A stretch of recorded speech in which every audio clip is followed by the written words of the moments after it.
colors on it.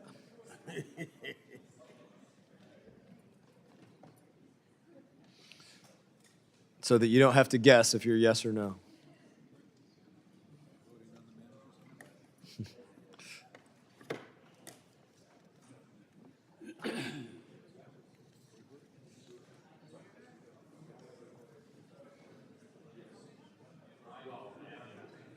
Yep, I got it. Thank you.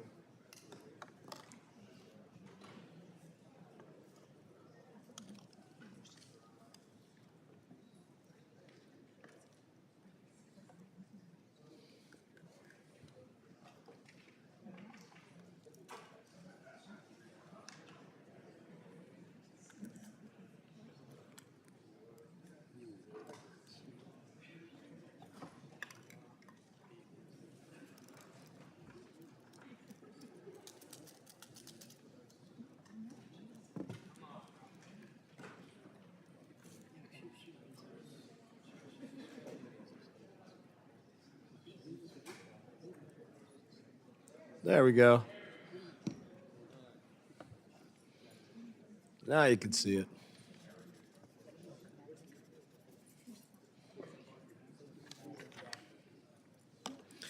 Have all members voted?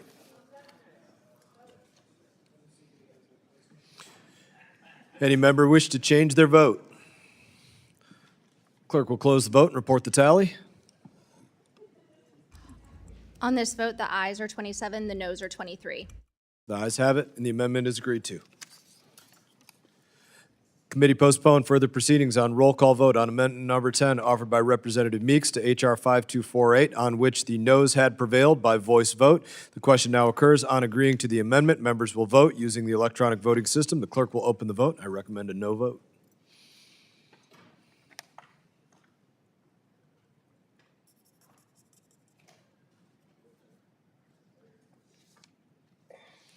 Have all members voted? Any member wish to change their vote? Clerk will close the vote and report the tally. On this vote, the ayes are 22, the noes are 28.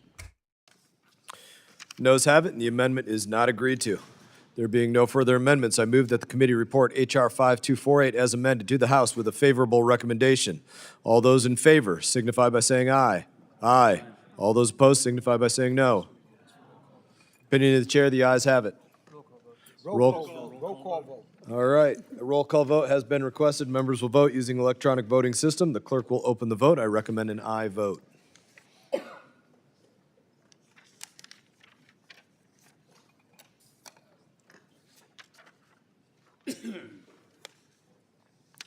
Have all members voted?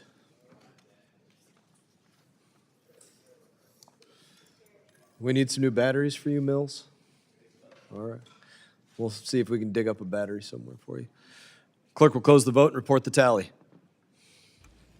On this vote, the ayes are 28, the noes are 22. The ayes have it, and the motion is agreed to. Without objection, the motion to reconsider is laid on the table. The measure is ordered favorably reported as amended and single amendment in the nature of a substitute, and staff is authorized to make any technical and conforming changes. There being no further amendments, I move that committee report H.R. 5251 as amended to the House with a favorable recommendation. All those in favor signify by saying aye. Aye. All those opposed signify by saying no. Opinion of the chair, the ayes have it, and the motion is agreed to. Roll call vote. Very good. A roll call vote has been requested. Members will vote using the electronic voting system, and the clerk will open the vote.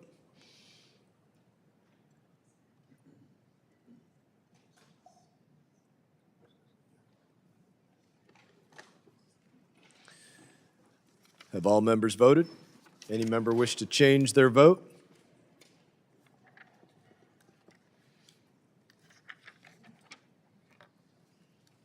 Clerk will close the vote and report the tally. On this vote, the ayes are 48, the noes are 0. The ayes have it, and the motion is agreed to. Without objection, the motion to reconsider has been laid on the table. The measure is ordered favorably reported as amended as a single amendment in the nature of a substitute, and the staff is authorized to make any technical and conforming changes. There being no further amendments, I move that the committee report H.R. 5245 as amended to the House with a favorable recommendation. All those in favor signify by saying aye. Aye. All those opposed signify by saying no. In the opinion of the chair, the ayes have it, and the motion is agreed to. Yes, for a recorded And vote. we would like a recorded vote. A recorded vote having been requested, members will vote using the electronic voting system, and the clerk will open the vote.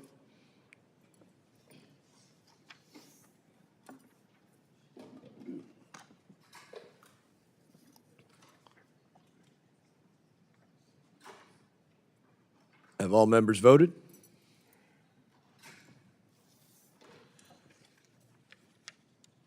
Any member wish to change their vote? Clerk will close the vote and report the tally. On this vote, the ayes are 46, the noes are 0.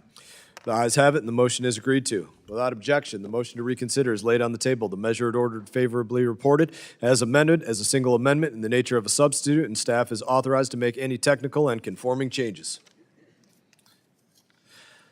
The committee postponed further proceedings on roll call vote on amendment number 20 offered by Representative Olszewski to H.R. 5247, on which the noes had prevailed by voice vote. The question now occurs on agreeing to the amendment. Members will vote using the electronic voting system. The clerk will open the vote. I recommend a no vote.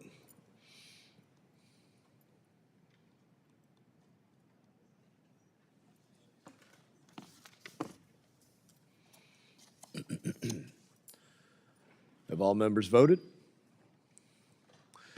Any member wish to change their vote? Clerk will close the vote and report the tally. On this vote, the ayes are 18, the noes are 28. The noes have it, and the amendment is not agreed to. I think I accidentally voted yes on that. There being no further amendments, I move that the committee report H.R. 5247 as amended to the House with a favorable recommendation. All those in favor signify by saying aye. Aye. All those opposed signify by saying no. No. Opinion of the chair, the ayes have it. Mr. Chairman, I request a roll call. Call. Roll call vote has been requested. Members will vote using the electronic voting system, and the clerk will open the vote. Recommend an aye.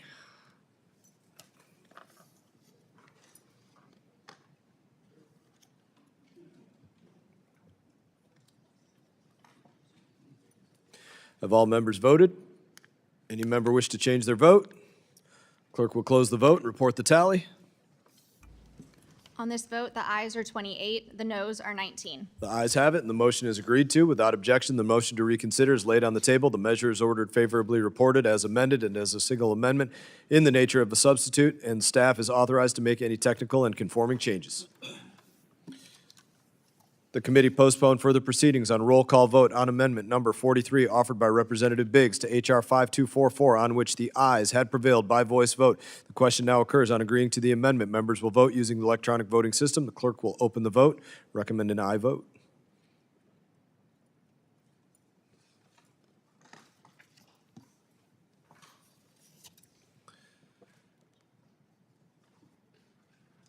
Have all members voted?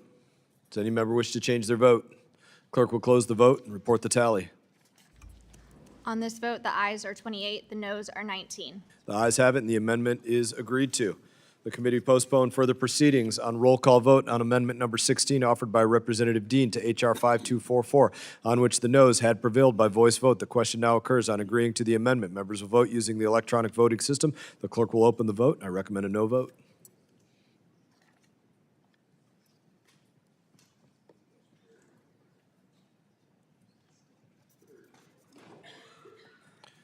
Have all members voted?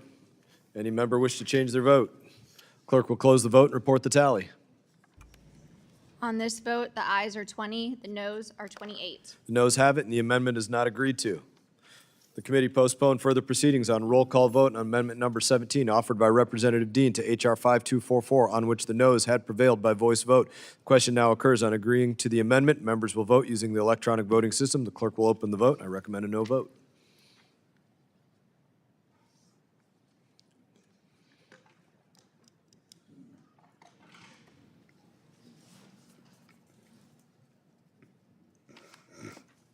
Have all members voted? Any member wish to change their vote? Clerk will close the vote and report the tally. On this vote, the ayes are 21, the noes are 27. The noes have it, and the amendment is not agreed to. There being no further amendments, I move that the committee report H.R. 5244 as amended to the House with a favorable recommendation. All those in favor signify by saying aye. Aye. All those opposed signify by saying no. No. Opinion of the chair, the ayes have it. The motion is agreed to. A Mr. Chairman, I roll call vote. request a roll call vote. Roll call vote has been requested. Members will vote using the electronic voting system. The clerk will open the vote. I vote recommended.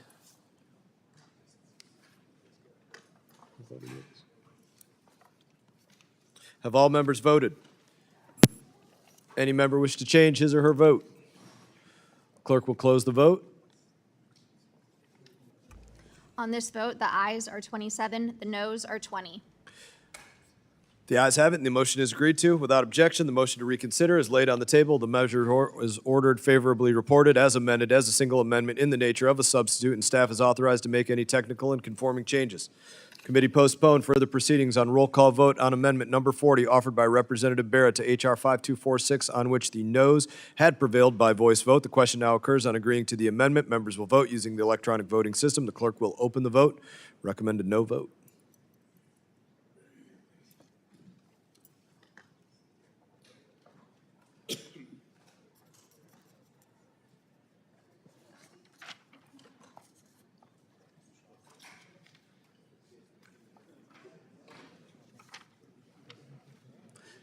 Have all members voted?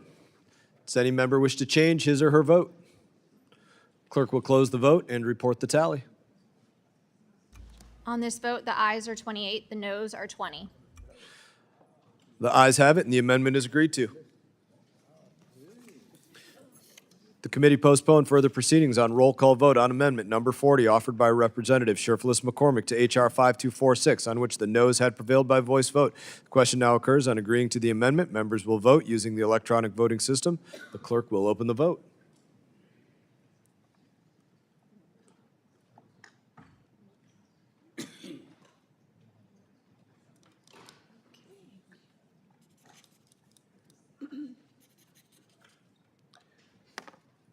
Have all members voted?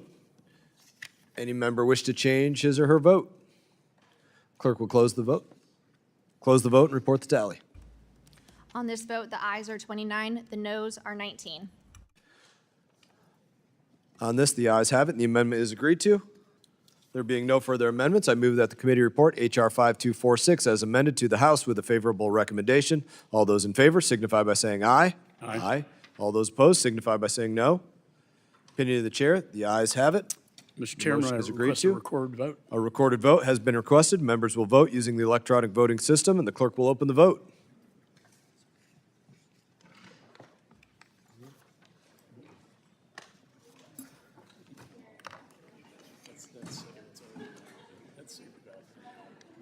Have all members voted?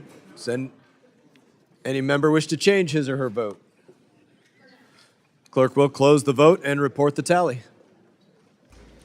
On this vote, the ayes are 49, the noes are 0. The ayes have it, and the motion is agreed to. Without objection, the motion to reconsider is laid on the table. The measure is ordered favorably reported as amended as a single amendment in the nature of a substitute. Staff is authorized to make any technical and conforming changes.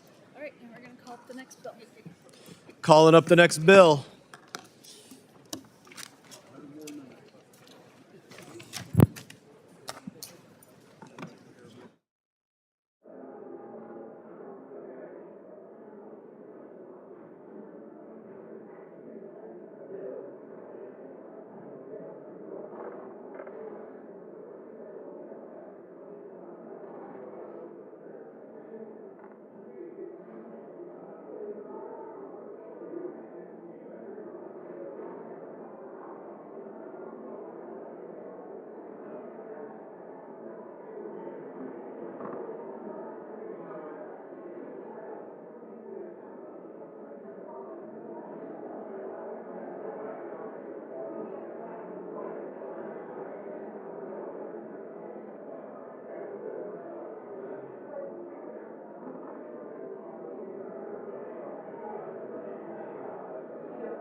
Okay.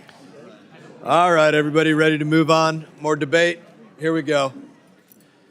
Pursuant to notice, I now call up H.R. 5250 to provide for foreign assistance authority of the Department of State and for other purposes. The bill was circulated in advance, and the clerk shall designate the bill.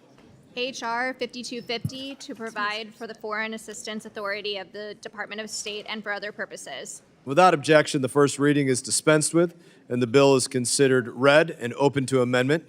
Is there any discussion on this bill? Mr. Chairman? Committee will come to order so that Chairman Smith can speak on his piece of legislation. Thank you. Mr. Chairman, thank you very much. Chairman Smith, thank you're you recognized. for convening this lengthy but necessary walkthrough on so much of the reform that is required. So I thank you for that.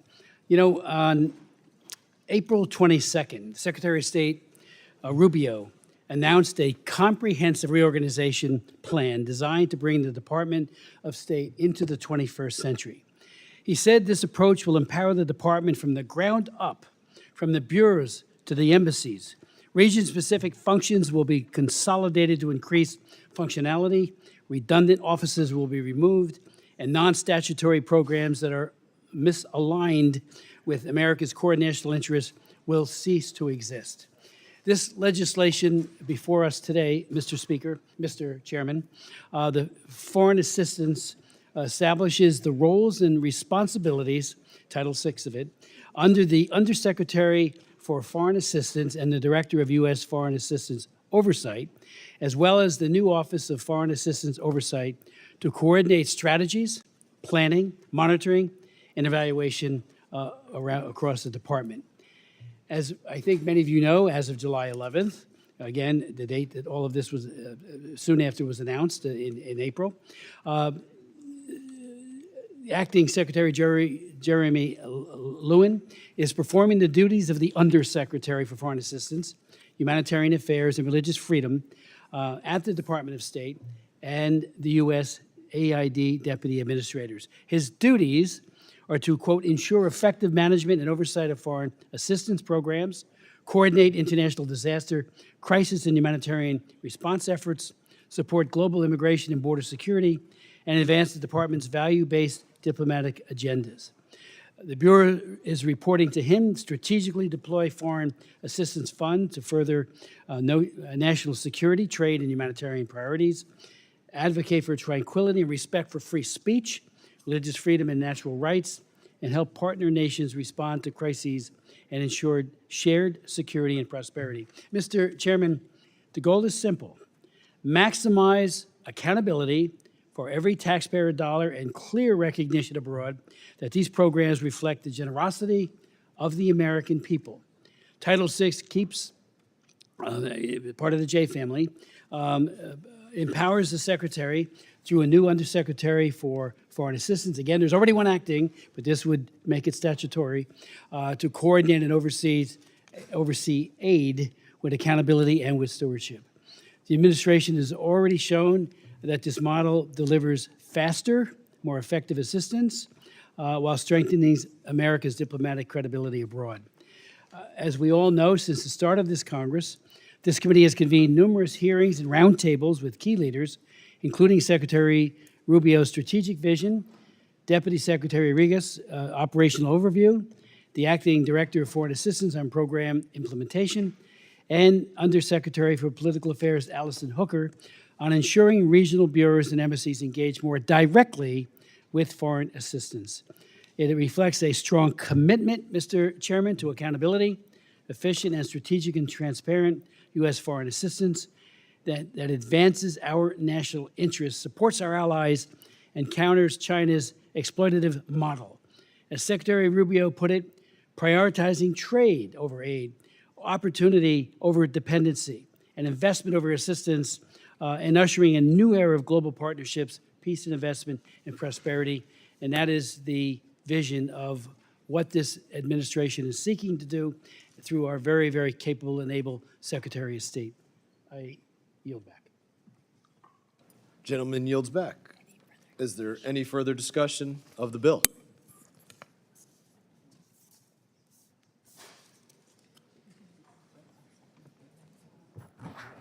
Chairman, should I offer my amendment first? Do you have discussion on this? Or not check? Sure. We'll give you a minute.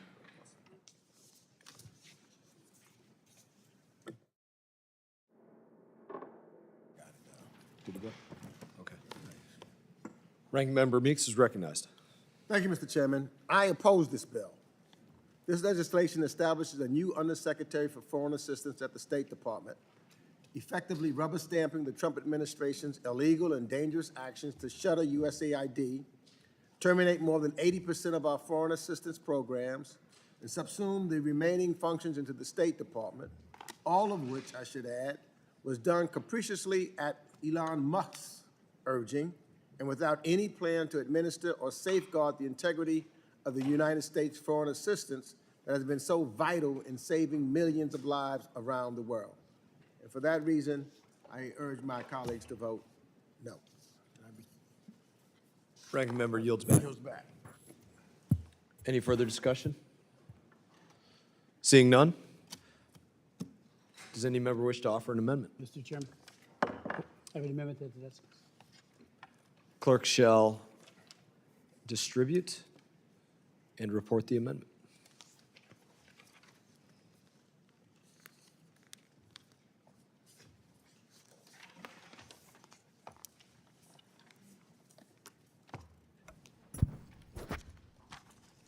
Amendment in the nature of a substitute to H.R. 5250, offered by Mr. Meeks of New York. Without objection, further reading of the amendment is dispensed with. She said Meeks of New York. Oh, we need a different amendment. Smith. We are looking for amendment number Smith Amendment.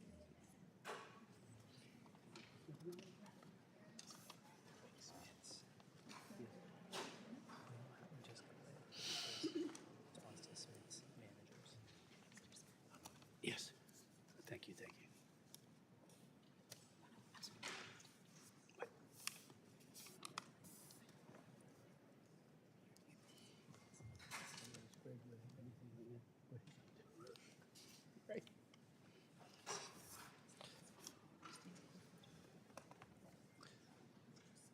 That looks like a stack of amendments. Yeah. Clerk shall Amendment to H.R. 5250, offered by Mr. Smith of New Jersey. Page 2, line 12. Without strike- objection, further reading of the amendment is dispensed with. Representative is recognized for 5 minutes on the Thank you very amendment. much, Mr. Chairman. Chairman, my amendment to H.R. 5250, Title 6, Foreign Assistance, specifies that the offices and bureaus fall within the purview of the Undersecretary for Foreign Assistance and their leadership responsibilities, authorities, and reporting lines. The Undersecretary will oversee the leadership of key bureaus and offices related to human rights, humanitarian assistance, and of course, foreign assistance, which ties it to all of it together. And these include the Bureau of Democracy and Fundamental Freedoms, the Office of International Religious Freedom, the Office to Monitor and Combat Trafficking in Persons, the Bureau of Migration and Disaster Assistance, the Bureau of Global Health, Security, and Diplomacy, and the Office of Global Food Security. Let me just say very briefly that each of these are absolutely vital bureaus, and this is an area, frankly, and offices that I have spent my life working on and offering bills that have become law, particularly in the area of global food security. I've had 2 bills pass the House, and we got it passed in the Senate, and that office is helping to mitigate hunger all over the world. The Office to Combat and Monitor Trafficking in Persons, that took 3 years to get passed. I started it in 1997. It was signed into law in the year 2000, on October 22nd of the year 2000, and that established a template for all of our efforts on combating sex and labor trafficking, both at home and abroad. It is domestic and foreign policy, and it was a landmark law. It was bipartisan, I'm happy to say, but I was the lead author on it, and we worked very hard to get that passed. That then falls into this line of authority, and it's very important that it be there. It would also have, on the part of the ambassador at large for trafficking, a direct response to the president, a direct line of communication to the president. This is a very, very important. I mean, human trafficking, I say to my colleagues, is getting worse. My law has resulted in 2,250 major prosecutions that have put major traffickers behind bars. Gazelle, she was, obviously it's not international, it's domestic, but she was prosecuted pursuant to the TVPA. And again, it was done in a bipartisan way, and I want to thank my friends on the other side of the aisle because we worked hand and glove on this. And Kwesi Mafuni today is working with me on a new one, the Frederick Douglass Act, which we hope to get passed. But again, this falls into line to this very, very important line of authority. Ditto for the International Religious Freedom Act. That was authored by Frank Wolf in 1998. I held all the hearings. They were held right here in this office. A lot of people were against it. It got passed because of his amazing persistence. And then in 2017, I wrote the Frank Wolf Act, which not only modernized and expanded, but reauthorized his very important piece of legislation. So I do hope my colleagues will support this. I think this is a more effective way of delivering on these important issues, these humanitarian and human rights issues. And to my friend and colleague, I yield back to the distinguished chairman. Thank you, Chairman Smith. Thank you. Thank you, Chairman Smith, for your work on this. It's outstanding work. Do any other members seek recognition? Ranking Member Meeks. Mr. Chairman, I oppose.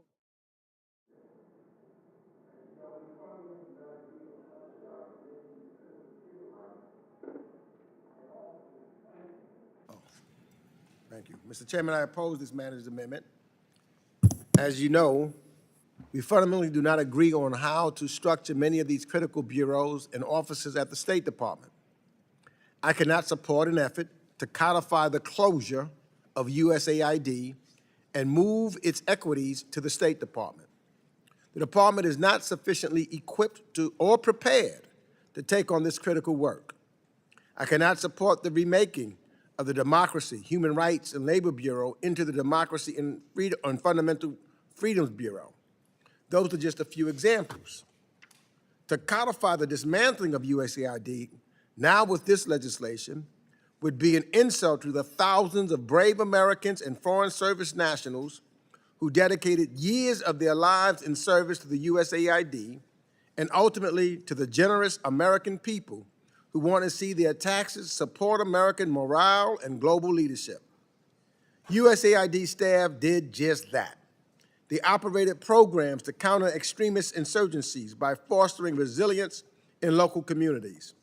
They stopped the spread of HIV through an evidence-based mix of treatment and prevention, and strengthened health systems to stop infectious disease outbreaks before they spread.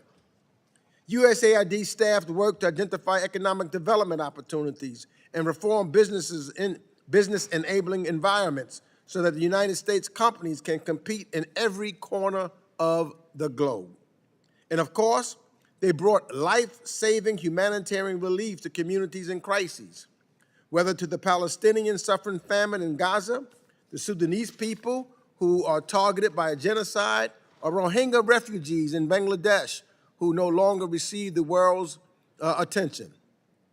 USAID staff worked hard every day to embody the ethos of partnership and communities and assistance from the American people. I remember wearing with pride my USAID hat, still do, from the American people to the world.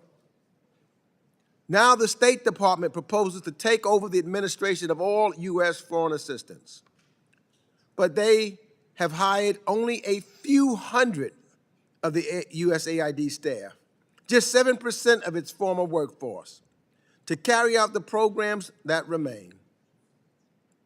As the Modernizing Foreign Assistance Network recently noted, current staff levels at the State Department are, and I quote, almost certainly inadequate to achieve any vision of integrated foreign assistance and diplomacy, unquote. And to that lack of any foreign assistance strategy from the State Department, add to that the lack of any foreign assistance strategy from the State Department, as well as highly objectionable decisions from its leadership to destroy life-saving food and medical supplies rather than provide them to people in need, and you have what amounts to an uncoordinated and deadly retreat of U.S. global relationship. So I don't see any way that we can codify or agree because of the work of proud American citizens who put their lives on the line, oftentimes those who work for USAID, who we visited in the fields, who we saw bring people together, saving lives. And what the State Department is looking to do is nowhere near, or they do not have nowhere near the capacity to do what USAID has done. So, it's with that, I urge my colleagues to vote no on this manager's amendment, and I yield back the balance of my time. Do any other members seek recognition? Mr. Chairman, Mr. Smith? thank you very much. With reluctance, because I certainly respect my friend and colleague from New York, I do oppose his amendment.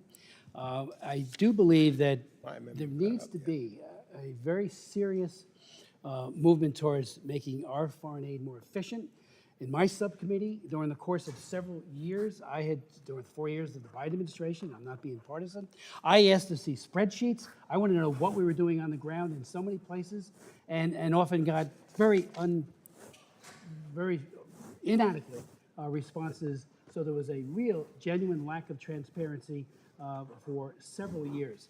The idea of aligning it with our foreign policy goals is that it makes it, the people that are on the front line, and not some people in another building or somewhere else in the embassy, where many of our USAID people are, it coordinates it better. Reasonable men and women can disagree as to how much we should be providing. I'm one of those who wants more and not less. But that said, I think this will lead to greater efficiencies. Marco Rubio on July 1st, made the switch as Secretary of State. And again, he's a guy that, I served with him as co-chair of the China Commission for years. I have a great deal of respect for him and his sense of trying to get it right. Now, maybe if sometime in the future you'll look at this and say, we got it wrong, I don't think that's going to be the case. If anything, I think we'll be much more efficient. He even said something that I had not heard before, and I think it's beyond creating a globe-spanning NGO industrial complex. Many times I have found that the NGOs, there's many good ones and many fine, outstanding people doing NGO work, often at great risk to themselves. But there are also a number of instances where you just got to wonder, where is that money really going? Why does that CEO of an NGO making $700,000? It boggles the mind when the very people we're supposed to be helping are the poorest of the poor. So I certainly respect your opinion, Mr. Meeks, but I do think that USAID is being replaced by a very well-informed and it'll get even better as time goes on, so the baton will be passed so that our foreign policy initiatives all coincide with our aid. And, I always, believe that, when, for instance, the UN says, you got to do this or you got to do that, too many people in the NGO community are too quick to say, yes, sir. That's not good either. I'm all for the World Food Program. They just got money. Matter of fact, I believe it was USAID money. And nobody works harder on world hunger than I do and have for years. So, we'll all be monitoring it very closely to make sure that this transition is as seamless and efficacious as possible. But again, I thank you, and I know that you mean great well for what you're doing here, but I just disagree. Gentleman yields back. Yield back. Do any other members seek recognition? Seeing none. There being no further discussion, the question now occurs on the amendment. I have an amendment. Oh, I'm sorry. Are there any further amendments? Yes, ma'am. Wait, give me 1 second. That's not right. Yeah, we're going to. Discussion of the Smith amendment. Oh, go ahead. I'm sorry. There being no further discussion, the question now occurs on the amendment offered by Representative Smith. All those in favor signify by saying aye. Aye. Aye. All those opposed signify by saying no. No. Opinion of the chair, the ayes have it, and the amendment is agreed to. Are there any further amendments? I ask for a roll call vote on that. A roll call vote has been requested pursuant to the chair's previous announcement. This vote will be postponed. Are there any further amendments? Mr. Chair, I have an amendment at the desk. The clerk will The nature of a substitute. distribute the amendment, and the clerk will report the amendment. Amendment in the nature of a substitute to H.R. 5250, offered by Mr. Meeks of New York. Strike all after the enacting clause and insert the following. Establishment of United States Agency for International Development, Section 1413 of Title of Division G of the Foreign Affairs Reform and Reconstructing Act of 1998. Without objection, further reading of the amendment is dispensed with. The representative is recognized for 5 minutes on the amendment. Thank you, Mr. Chairman. My amendment would simply replace the text of this bill with a simple clarification of USAID's existing statute, which has already been in law for 27 years and has not been repealed by Congress. The fact is that President Trump and Elon Musk acted illegally to dismantle USAID and cut the vast majority of our foreign assistance programs, sacrificing real human lives in the process. There is absolutely no excuse for this, and there is also no excuse for Congress rubber stamping their illegal moves after the fact. Just in case there was any confusion about USAID's authorization in law, this amendment should put that to rest. USAID is an independent entity, separate from the State Department. It exists in law. It is more than 60 years of service. USAID harnessed the hard work and compassion of its employees to improve lives in well over 100 countries around the world. And by having an independent agency dedicated to the development and humanitarian work, we have shown genuine American global leadership, bringing to bear the 3 Ds: defense, diplomacy, and development, so that it could foster stability and growth, which in turn makes America safer and more prosperous. Now we are stepping back from our role as a global leader and ultimately making our constituents less safe by creating a vacuum for actors like China and Russia to fill. We are walking away from crisis stabilization programs that help communities stay resilient in the face of terrorist insurgencies. We are cutting PEPFAR prevention programs that we know stop the spread of the deadly HIV epidemic. And we are curtailing treatment that has successfully changed HIV from a death sentence into a manageable chronic disease. And the underlying bill before us today endorses this wrong-headed approach. We have a choice. We don't have to ignore the law. We can reform the system responsibly together. We can work with local actors and communities to double down on what works best and learn from any mistakes. We can't do that by tearing down the U.S. government's development capability and rubber stamping new structures that are built to diminish assistance reforms. That's what it is. It's built to diminish those reforms for assistance. So what we should do is return to common sense. Let's return to the law that the Congress voted on and approved.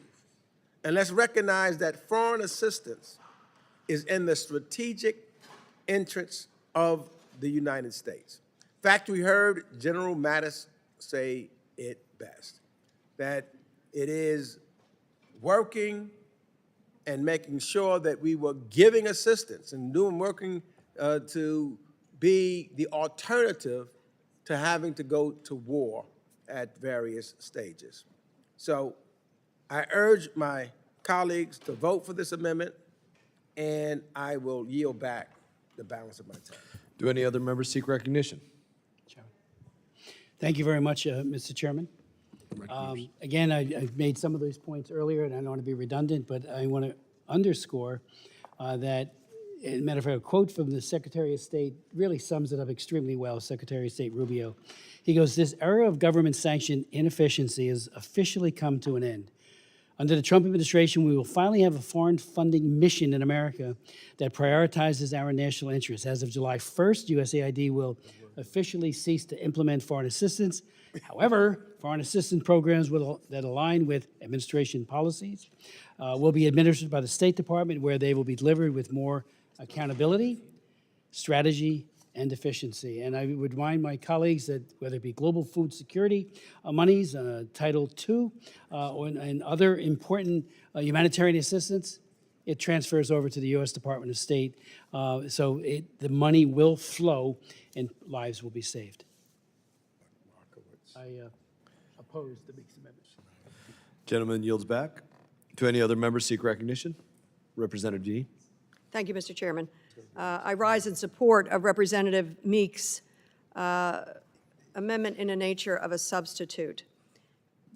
To me, foreign assistance is critical for our country's foreign policy and our standing in the world as the indispensable nation. Yet this administration, using words like government inefficiency, not only clawed back $9 billion in congressionally appropriated funds, but they also presented an FY26 budget and a vision for the future of the State Department that does not reflect the safety, security, and the prosperity they claim. And now they're attempting a pocket rescission to cancel an additional $5 billion in foreign aid and in international organizational funding. The cornerstone of U.S. foreign policy and approach to foreign aid had always been the 3D approach: defense, diplomacy, and development.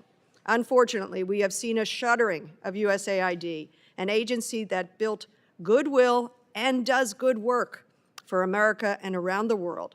And according to Lancet, prevented the deaths of more than 90 million people in the 20 years between 2001 and 2021. 90 million people, their lives spared and saved. But no, we want to shut it down. This same study forecast that the defunding of USAID could lead to 14 million deaths by 2030, including 4.5 million children and babies under the age of 5.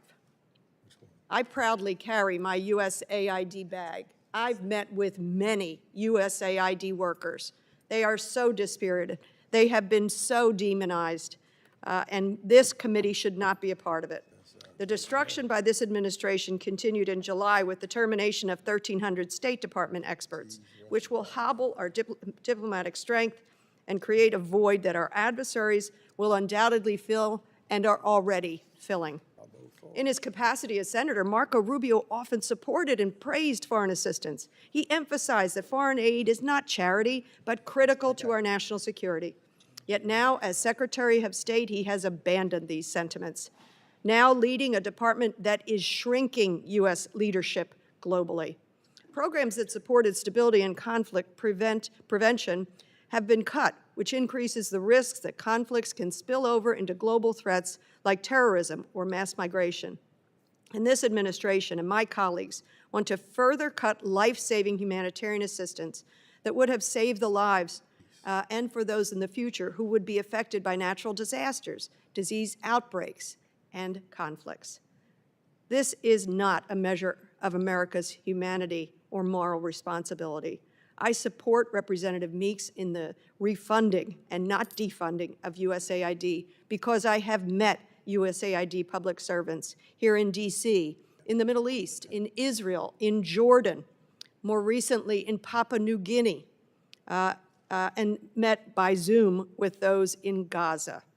And I have not had the chance to meet with some in other places, like South Sudan, where they are trying to save lives. This is us, the United States, through this shuttering of USAID, walking away. They tell me they feel abandoned, and it shows such a loss of credibility for this country. USAID is not charity. It is a key arm of our foreign policy toolkit that contributes to safety, security, and economic prosperity. It's a crucial component of our soft power. I would argue, I'm tired of arguing that foreign aid is less than 1% of our budget. I'm turning that on its head. I argue we should be increasing this funding. Just imagine the lives we could save if it were just 2% of our budget. I urge my colleagues to oppose the destruction of USAID and, importantly, to support this wise amendment by Representative Meeks. I yield back. Do any other members seek recognition? Representative Self. This is the issue that we found that the United States has been paying for everything, hence the $37 trillion in debt. And my colleague just said this is not charity. That's part of the problem. When we outsource charity to the United States government as opposed to where it correctly belongs, that's why we find ourselves $37 trillion in debt. The United States can no longer pay for everything. I yield back. Gentleman yields back. Do any other members seek recognition? Seeing none, recognize myself for a moment, simply to say I rise in opposition to the amendment and to speak a little bit about the comments that have been made already. I'd pose a question to myself, or pose a question, but just to answer it myself, and ask others to think about that as well. Have you ever borrowed money to give it away? Speaking for myself, I haven't. I've never gone to Bank of America or Wells Fargo or JP Morgan Chase or any of my local banks or anywhere else and said I'd like to take out a loan, and then I'm going to either hand that loan to my church where I tithe or hand that loan to a charity group in my area for anything. And there should be no expectation that the United States of America be doing this as well. There are many things that we need to deal with within a number of departments in the United States government, problematic programs that have existed, but it is wholly relevant for my colleagues to be referencing the debt and deficit of the United States of America, whether USAID is 1% or 0.1%. That's an irrelevant point. We have the utmost responsibility, the taxpayers of the United States of America. Number one, above all, hands down, the people who we pull dollars out of their pockets. I'm not going to support this idea that because it's a number of 1% that we should think any less of it. In that, Mr. Chairman. Would you like to borrow some time from me, or do you just want to be recognized for 5 minutes? What's that? Just wanted to be recognized. You may be. I will end my time, and you are recognized for 5 minutes. Thank you, Mr. Chairman. If I could yield some time to the ranking member.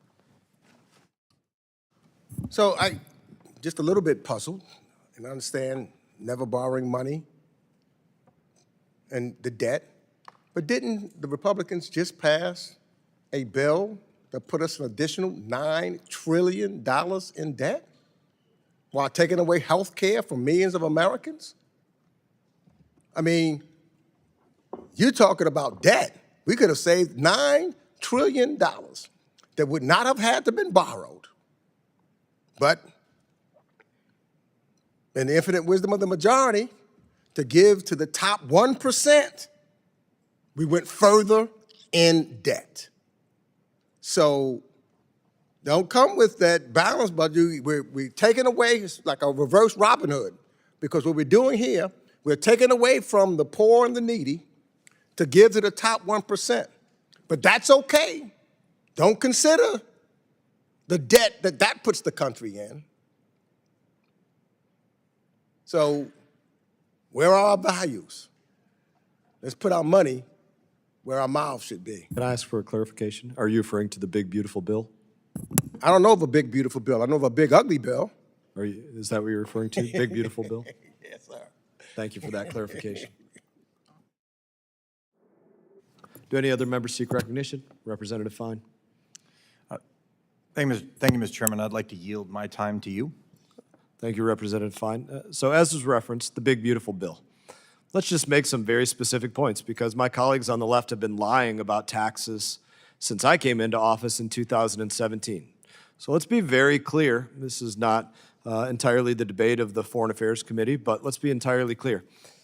Republicans voted to say, let's make reduced taxes on all Americans. Let's make sure that instead of the tax being 15% on an American, the tax is 12%. All Democrats that voted no for the big, beautiful bill voted for 15% taxes instead of 12% taxes. That's a lower income level than the higher income levels, right?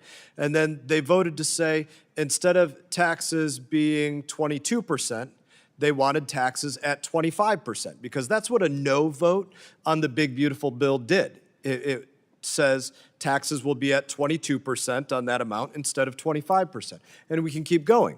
Instead of taxes being at 24%, they would be at 28% for all of my colleagues on the left that didn't vote for the big beautiful bill. They're saying to every American, I would prefer you pay at that income level 28% taxes instead of 24% taxes. So again, raising your taxes at that level. And then we can go to the next level, right? And say, would it be at 35 instead of 37? Or would it be at 37 instead of 39?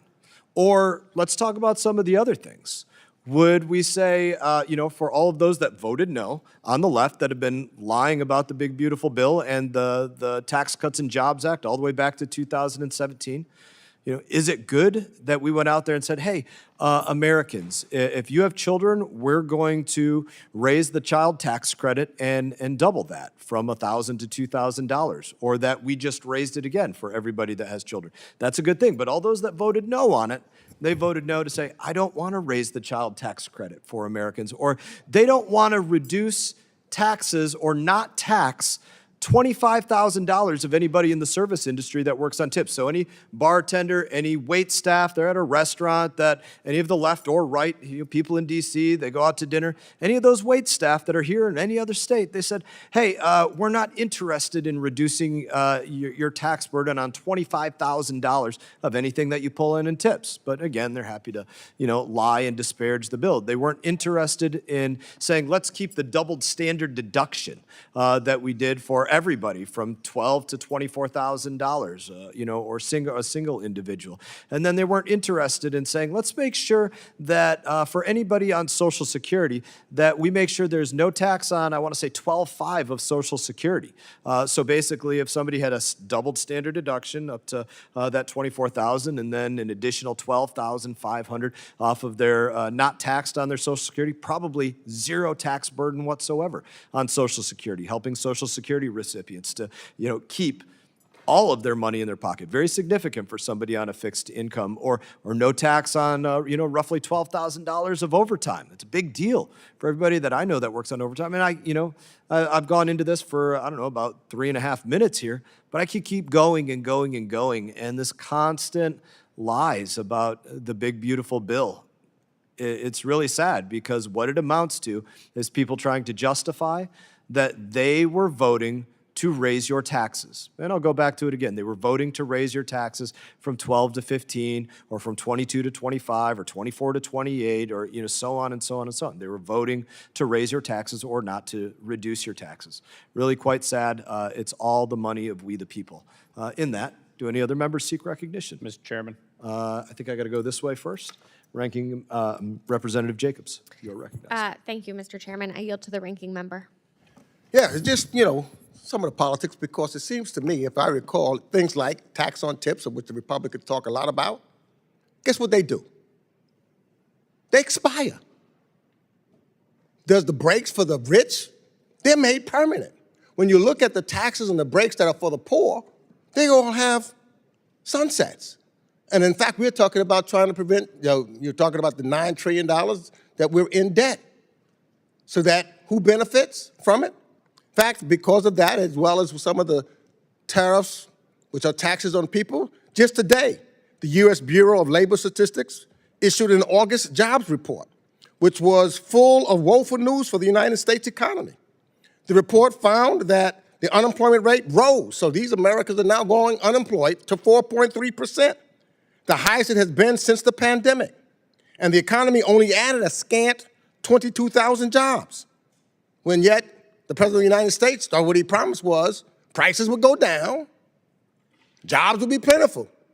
Just the opposite is happening. With all the data in for June, the final jobs figure for that month, with revision, shows that the economy actually lost 13,000 jobs as President Trump's tariffs took effect. Over the past 4 months, the U.S. has averaged just 27,000 jobs added per month, a sharp slowdown from the 186,000 jobs per month the economy added in 2024. And what is President Trump's response? Let's fire people so I can put in my loyalists who can tell and get rid of the independent bodies so that we can just play politics as opposed to be secured on the numbers of which the Fed and others have reported. So, yeah, let's talk about it. This is a big, ugly bill, and it's going to hurt the American people. They're losing jobs. The cost and inflation is going up. It is a pain and to the American people because of this bill, which was big. That is correct. It was big, but it is ugly. And American people are going to pay because of this big, ugly bill. And I give my time back to the gentlelady. Gentlelady yields. The reality is everybody's going to pay less taxes. I just went through it and it wasn't refuted. You won't have to pay any if you don't have a job. Everybody's paying less taxes. It's a beautiful thing to pay less taxes. It's a better thing to have a job. So it's a great thing to have a job. I love it. And Let's we're put glad to be people to putting work. people to work. So, but Prices going up. not putting people to work to do transgender job fairs, musicals, operas, or other things like that in the State Department. Representative Lawler. Thank you, Mr. Chairman. My colleague from New York has made a lot of assertions about the tax bill. And what's interesting is Gannett, the paper that covers much of New York State, including the Hudson Valley, including Rochester and Binghamton, they just put out an article talking about how the average New Yorker will receive a $4,000 tax cut as a result of this bill. That's not the rich. That's not the billionaires and the millionaires. That's the average New Yorker.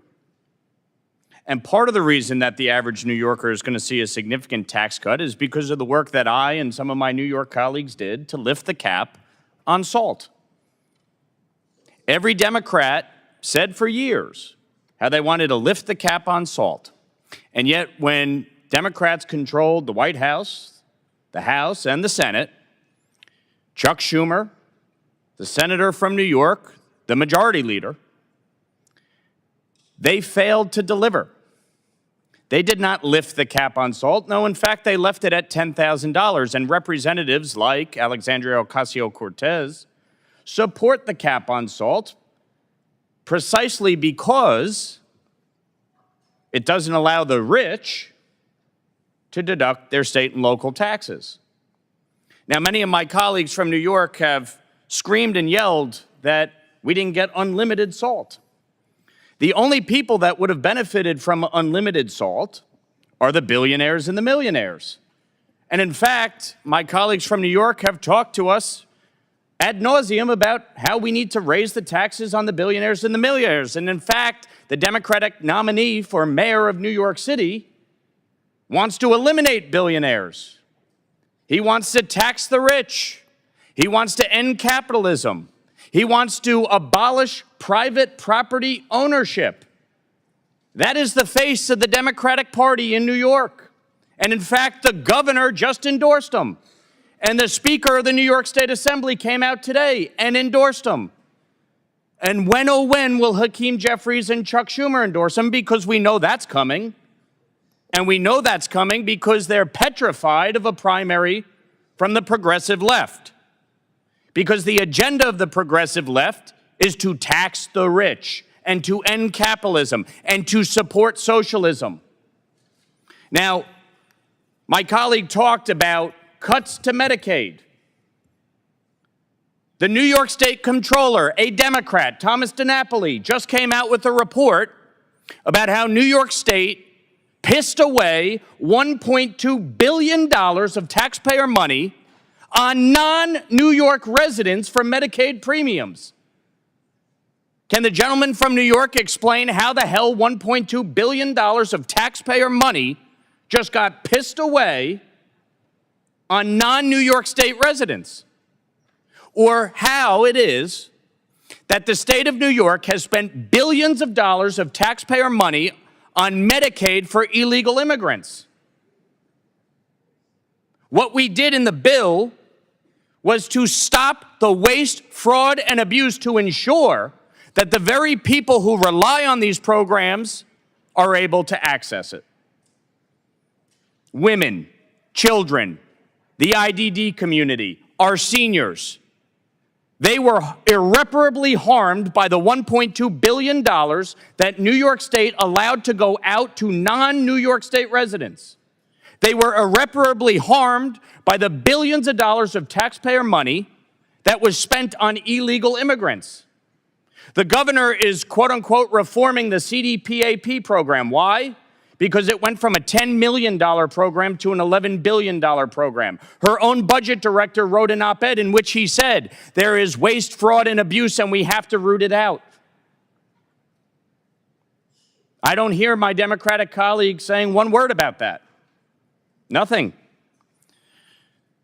When you talk about tax cuts, the fact is this: we doubled the standard deduction and we made that permanent. 90% of Americans take the standard deduction. The doubling of the standard deduction would have went away if we did not pass this tax bill. That would have been the single largest tax increase in American history. You voted to raise taxes on every American. We voted to cut them, put money back in their pockets, and allow the American people to provide for their families. I yield back. Any other members seek recognition?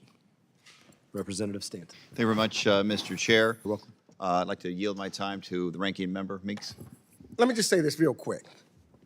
You mentioned how much would you say the average, but most of that tax cut money goes to the billionaires. How much tax cut did the billionaires getting out of this? I didn't hear you say how much that was. It's overwhelmingly where that money goes. That's number one. Number two, anybody's better than Curtis Sliwa, who's running for mayor of New York. Sliwa. Anybody's better than that. I don't hear you talking about him and his policies, that Republican, your Republican Do you still colleague. support Andrew Cuomo? Number three, you talk about SALT. Republican control the House, the Senate, and the presidency. So if you wanted to make SALT permanent, you could have done it. The fact of the matter is it's playing a game because it slowly descends, and by the time that the president leaves office, there is the SALT, that's gone. That's temporary. Will the gentleman The yield? only thing, not yet, the only thing is his time, the only thing that will be permanent is the tax cuts to the wealthiest Americans who gets the benefit. In fact, there was reports that 2% of Americans benefit greater than the average American because of the big, ugly bill. Clearly, the winners, Donald Trump and his close friends, are the winners of the big, ugly bill. Not my homeowners in Queens, not the person that needs health care, because guess what? In all of this, Medicaid is being cut, Medicare will be cut, SNAP will be cut. Medicare is not being cut. Every person I saw Medicare will be cut. No, it's not. Yeah, that's something that you're saying that's not true. People will hurt. Health care is on the line for the American people right now. Health care is on the line as a result of the big, ugly bill. SNAP, people having the opportunity to get food. Children is being cut. So, We're asking the states to pick up 5% of the program. and with that, I yield back to Mr. Stanton. All right. I think I'm still on the Foreign Affairs Committee. We're going back in time here. We're arguing about. You're moving to Ways We and had Means. that debate. I guess on the floor, the Republicans won that debate. In the court of public opinion, obviously, this one big beautiful bill is way underwater with American people because they're really smart and they know exactly what is happening to them with this bill. That may be the reason why our friend from New York is arguing so vehemently at this point. But with that, I will. I don't know if we're going to continue with this New York fight or we're going to move on to other issues. But Do you want to yield my to money's on Representative Meeks. Wall? I'll yield back. Do any other members seek recognition? Representative Zinke.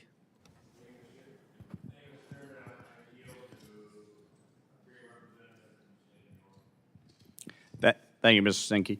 So again, the tax rates were made permanent. The standard deduction was made permanent. 90% of Americans opt to take the standard deduction.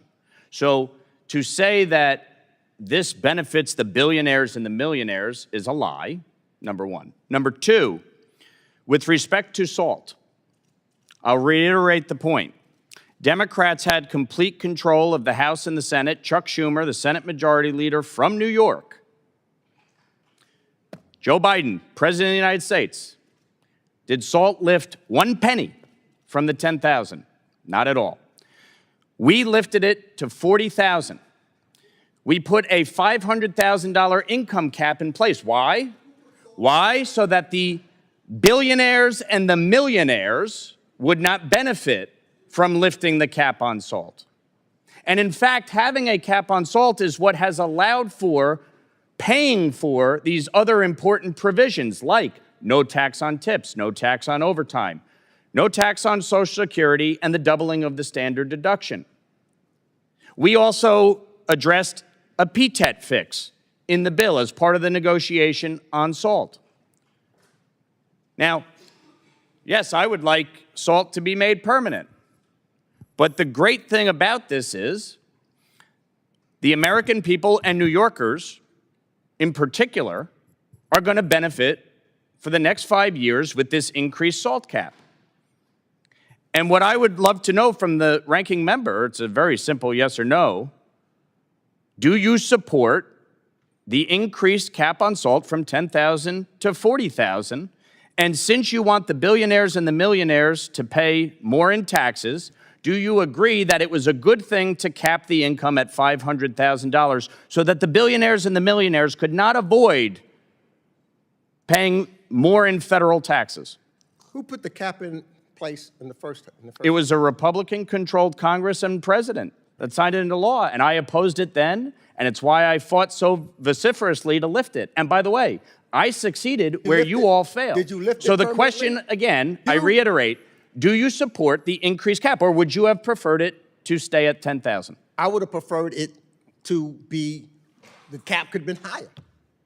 Wouldn't we But all? you- But you as didn't you give any promised, votes to as- support as it. you had You promised didn't do your anything to people. help support that. You are not, well, I was I'm a big You proponent. opposed the bill. You didn't do anything to So give me because more what- leverage in the because the negotiations. bill that you have and what you agreed to right after Trump leaves, it's gone. Right. And we go If- back to where we were.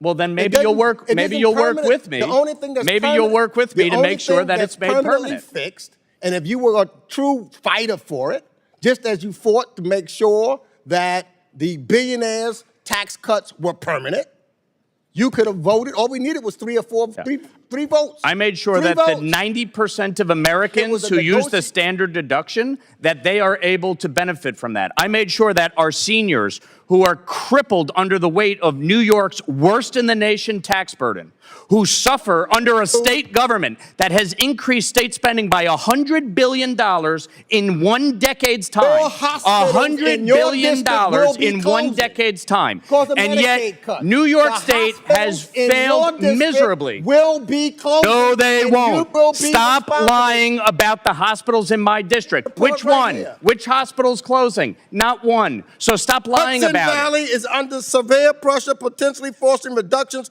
driving more residents to Right, emergency room. and where did that start?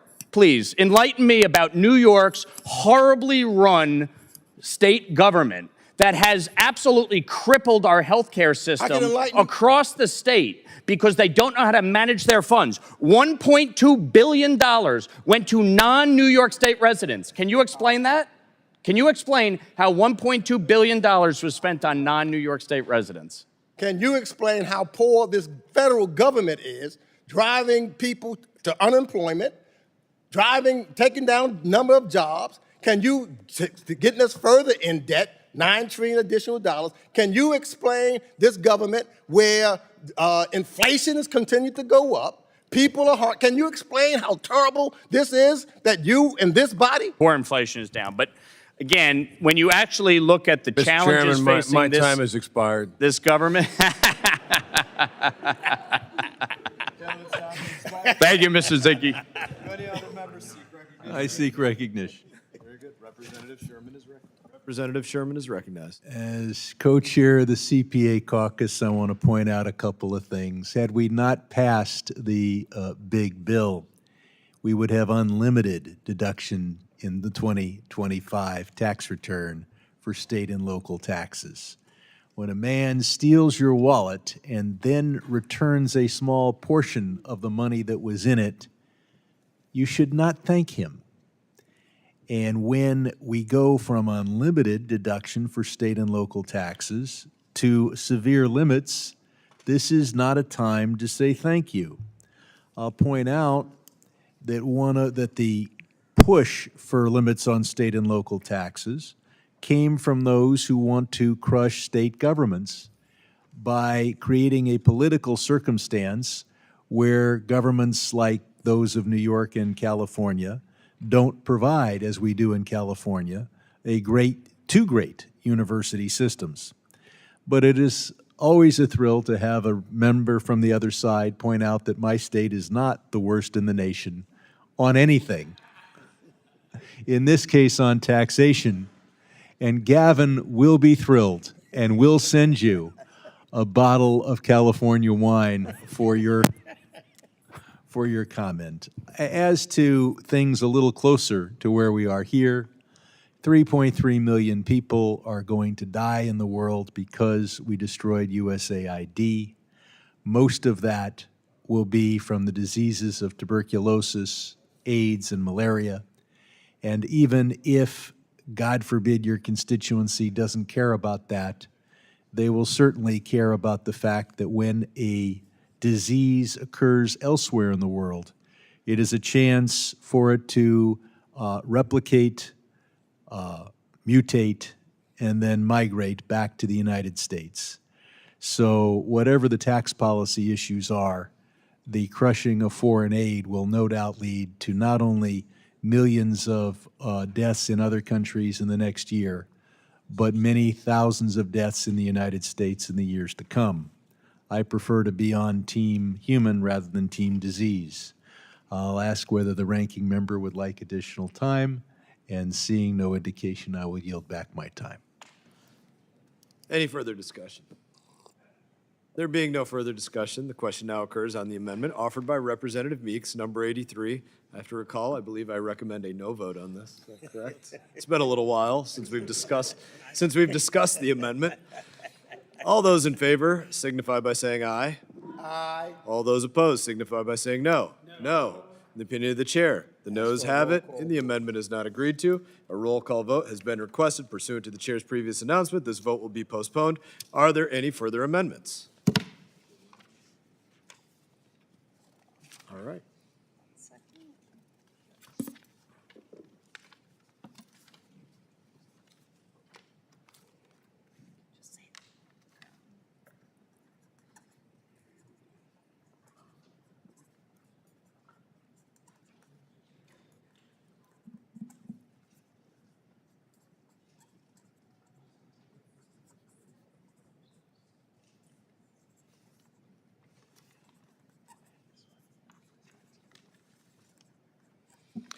Being no further amendments, proceeding on this bill are postponed.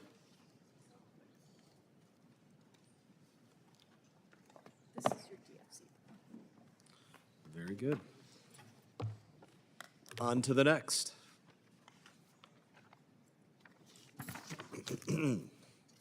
Pursuant to notice, I now call up H.R. 5299, the DFC, Development Finance Corporation Modernization Act of 2025.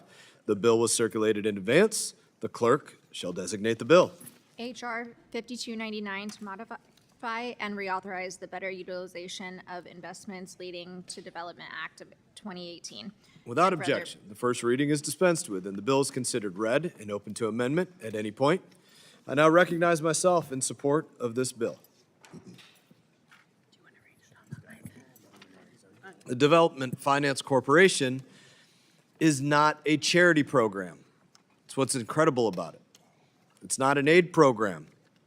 The DFC is America's tool for building strategic alliances and strategic infrastructure.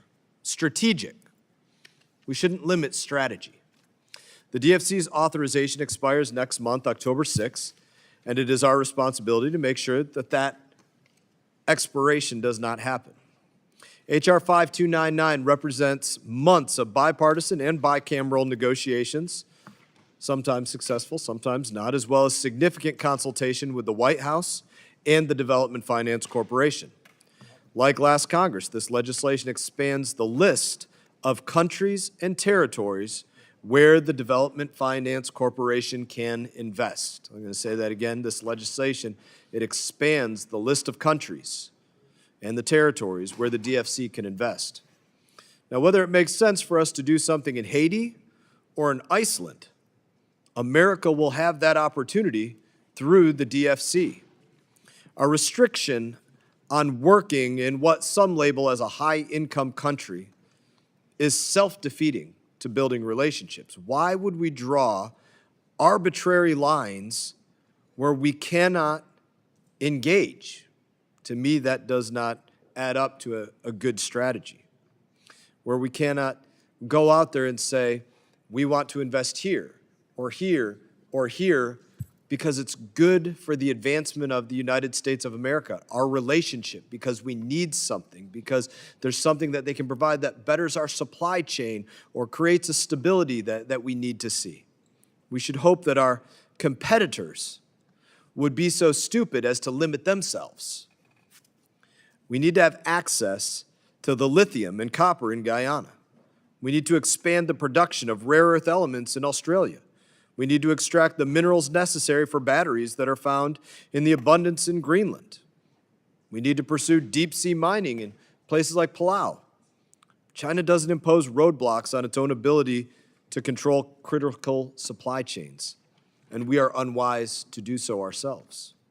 This legislation also raises the limit, the equity stake that the DFC can take on any given project, raising the level from 30 to 49%. This may not seem like a lot, but when we're talking about investments in the billions, it's very significant. This has bipartisan support in both chambers of Congress. This legislation also raises the maximum contingency liability, we call it the MCL, from $60 billion to $250 billion. At that level, the DFC can make more investments in more places. This also has bipartisan support in both chambers of Congress. Most importantly, this legislation extends DFC's operations for an additional 6 years through 2031. Without this legislation, the DFC will be forced to stop taking on new projects or new investments. Failing to reauthorize DFC would send a terrible signal to the private sector, undermining our credibility as a stable co-investor. The DFC works best when it is a partner to American companies, lowering the barriers to private capital investment in areas of strategic importance to the United States. We should not limit what the areas of strategic importance to the United States are. I urge my colleagues on both sides of the dais to support this critical legislation, and I do thank my colleagues on both sides of the dais for the work in this legislation that has been done, where we've both talked about where we find agreement and where we spoke about where we find disagreement. In that, is there any further discussion on the bill? I recognize Ranking Member Meeks for 5 minutes. Thank you, Mr. Chairman, and I'm actually disappointed that I must oppose this legislation today. Since the BUILD Act passed in 2018, the U.S. International Development Finance Corporation has enjoyed strong bipartisan support. It occupies a very important space in U.S. development and foreign policy, financing projects in countries across the world by leveraging private sector funding for development outcomes. This has taken the form of deals to support foundational transportation infrastructure, like in Lobito corridor in Africa, that will help bring critical minerals to Western markets and financing to improve housing stocks in developing countries with rapidly growing populations, to just name two examples.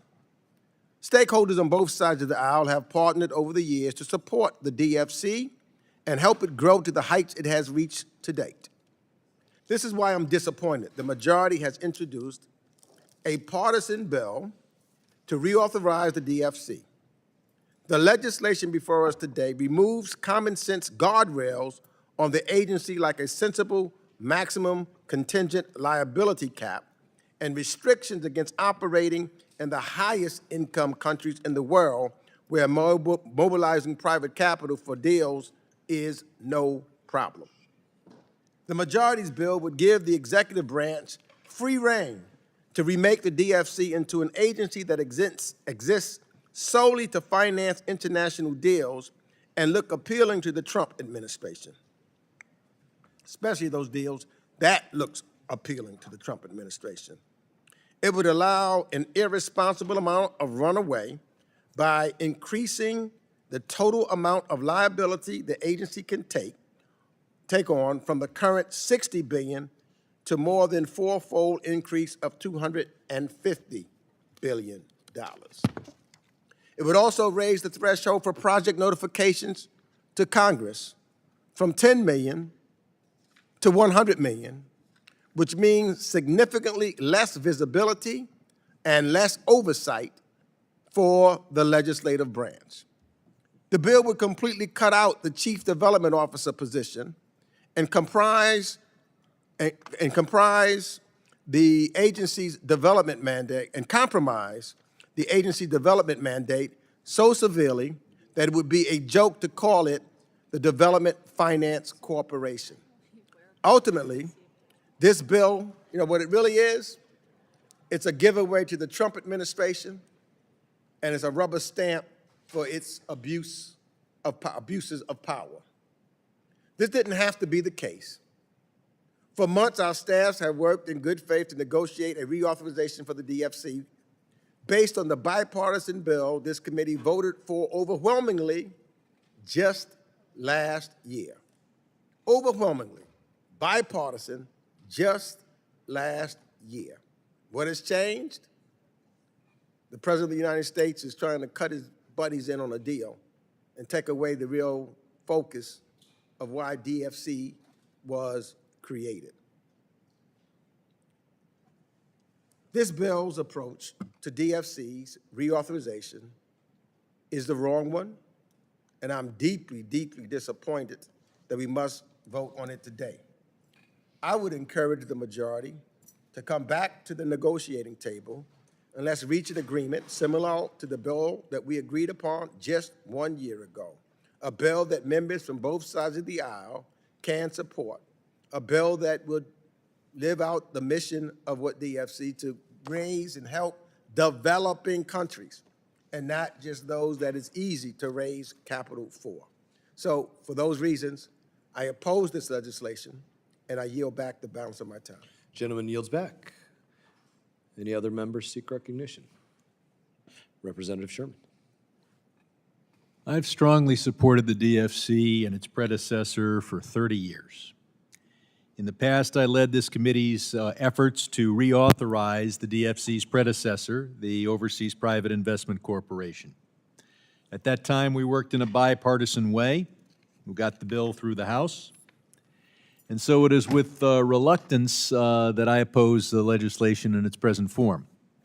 I'll be happy to vote for it after we persuade the chair to accept a host of amendments.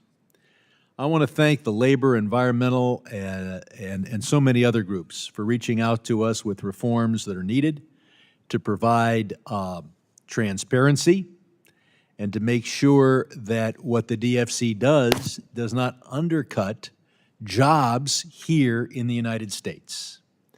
We've received testimony about the need for reforms to ensure that the DFC is not used to outsource American jobs. We've heard from groups about the need for greater transparency, and I would say that we cannot turn the DFC into an international investment bank just focused on deals in chiefly rich countries. It is Leon Trotsky who believed that the government should be the driving force in an economy and command the heights of the economy. We're capitalists.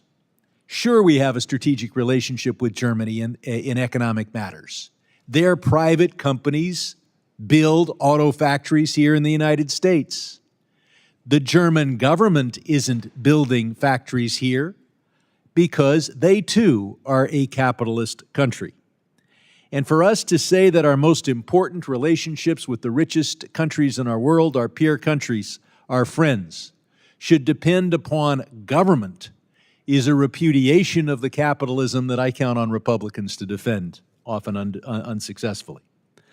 I'll point out that Senators Risch and Sheehan have another model, a model that will no doubt have more support in the Senate, and a model that is much closer to the traditional view of the role of the Development Finance Corporation.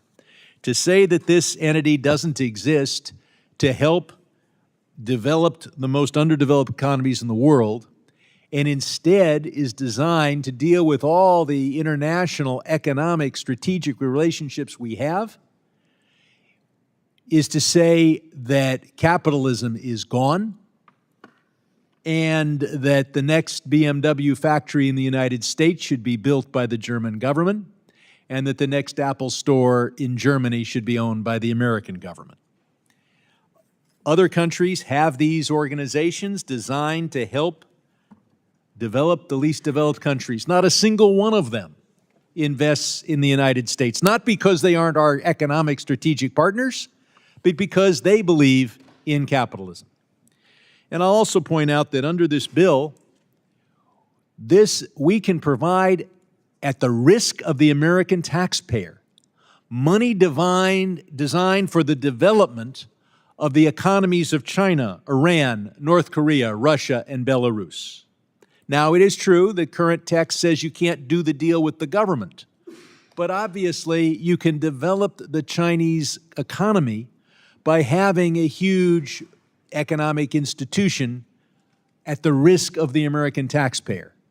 And to say that it doesn't help the Chinese Communist Party just because the Chinese Communist Party doesn't own it, that it's a, quote, private company in China, misunderstands our relationship with China.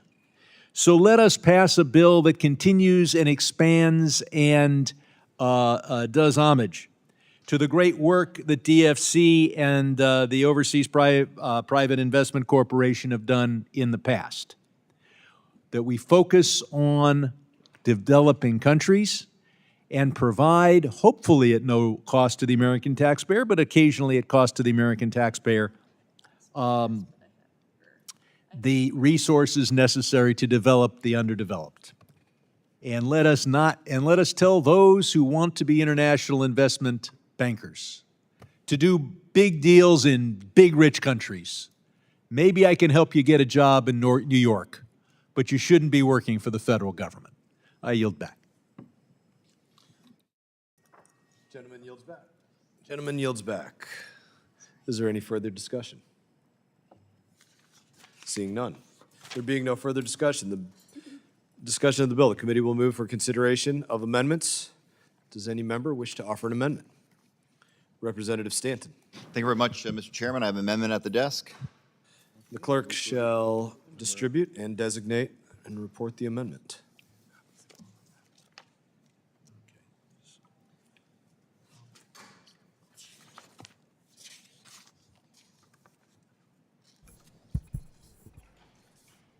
Amendment to H.R. 5299, offered by Mr. Stanton of Arizona.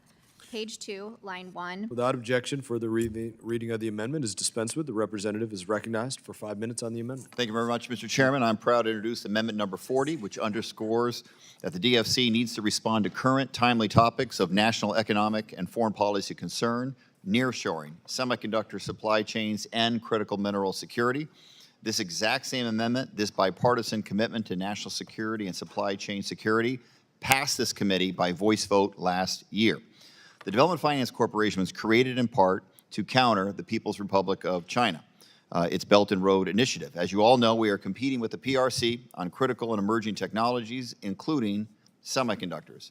We made historic investments in semiconductor manufacturing in the United States via the CHIPS and Science Act. But manufacturing semiconductors is only one piece of the supply chain puzzle. We also need to think holistically about both the upstream and downstream parts of this critical supply chain, the critical mineral mining and processing on the upstream and the assembling and testing on the downstream. Using the DFC to invest in such projects is a smart use of our resources because nearshoring and building out the semiconductor supply chain helps us to counter the PRC, to shore up our national security by securing supply chains, to further our national economic interests by complementing the CHIPS Act, and to advance our foreign policy interests and development goals by incentivizing the creation of stable, robust jobs in areas that need it. The DFC is a powerful tool of American diplomacy. We should yield that power to respond to the most pressing national economic and foreign policy issues. I urge my colleagues to vote yes on this amendment, and I yield back. Representative yields back. Do any members seek recognition? Any further discussion? Seeing none. The question now occurs on the amendment offered by Representative Stanton. I'm in agreement with your amendment, by the way. I recommend an aye vote. All those in favor signify by saying aye. Aye. All those opposed signify by saying no. Opinion of the chair, the ayes have it, and the amendment is agreed to. Are there any further amendments? Representative Meeks, Ranking Member Meeks. I have amendment number 64, amendment in the nature of a substitute. The clerk shall distribute and report the amendment. Thank you. Clerk shall report. Amendment in the nature of a substitute to H.R. 5299 offered by Mr. Meeks of New York. Strike all after the enacting clause and insert the following. Section 1, short title, table of contents, short title. Without objection, further reading of the amendment is dispensed with. The representative is now recognized for 5 minutes on the amendment. Thank you, Mr. Chairman. As I mentioned in my opening remarks, I'm disappointed that we are considering a partisan proposal to reauthorize the DFC, an agency that Congress established 7 years ago with overwhelming bipartisan support. With my amendment, I'm offering us a different approach, a way to move forward in a bipartisan fashion, which this committee was able to do, as I've said earlier, just 1 year ago. DFC is a critical tool for economic development that advances worthy projects in lower and middle income countries through innovative partnerships that leverage private investors, ultimately delivering results for communities in need of development and for the private sector, which is capitalism at its best. Most of us agree that DFC should be able to go into more countries to help catalyze the kind of economic growth that can transform economies and improve lives. For example, I strongly support expanding eligibility to the Caribbean island countries that experience acute challenges associated with climate change. These countries need to adapt to current realities and build resilient infrastructure that will keep their citizens safe and prosperous. The DFC is uniquely positioned to help them do just that. My amendment would make the important updates to the DFC that this committee and almost all of its members agreed to last year. This is the text we passed out of the Foreign Affairs Committee in 2024. And guess what? Some may be wondering, when I say bipartisan, what was the vote count in July of 2024 in this committee? What was it? It was 43-2. We reached consensus then on how to reauthorize the DFC, and I see no reason to backtrack from that position now. This is a bill that responsibly expands country eligibility, increases the maximum contingent liability for the DFC, and can continue to take on new projects, and perhaps Most significantly, it offers a permanent fix for the budget scoring problem that has prevented the DFC from reaching its full potential to invest in equity as a part of its deal-making. What the substantive bill does not do is remove important congressional guardrails that ensure we have visibility into the necessary pieces of the DFC portfolio. Often we talk about being able to see, as members of Congress, the legislative branch, what is going on. It does not give the president the power to concentrate investments in some of his favorite rich countries.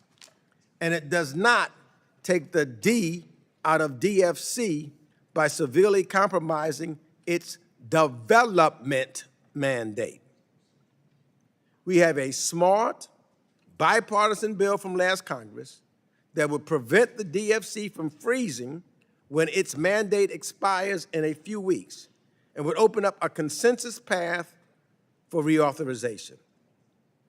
Let's recognize a good bipartisan deal that we see. A 43-2 vote in this committee. That's a good bipartisan deal that we need to stand up for and push forward today. So I urge my colleagues to vote in favor of my amendment, and I yield back the balance of my time. Ranking member yields back. Do any other members seek recognition? Recognize myself. I rise in opposition, and that's all I have to say. I rise in opposition. Representative Sherman, you are recognized. I rise in support of this substitute. I'll point out that I have a number of amendments that are designed to go with the chairman's base text. And obviously, if the substitute were adopted, the committee would have to take some time figuring out which amendments that might be accepted, how those amendments would affect what was then the substitute text. I rise in favor of the idea that we should have, as we have for many years, and as our peer countries, other wealthy capitalist countries do, have an agency designed to help the least developed countries in the world and have that as its focus. That's what this amendment in the nature of the substitute would continue. What I don't want to see is the crony capitalism,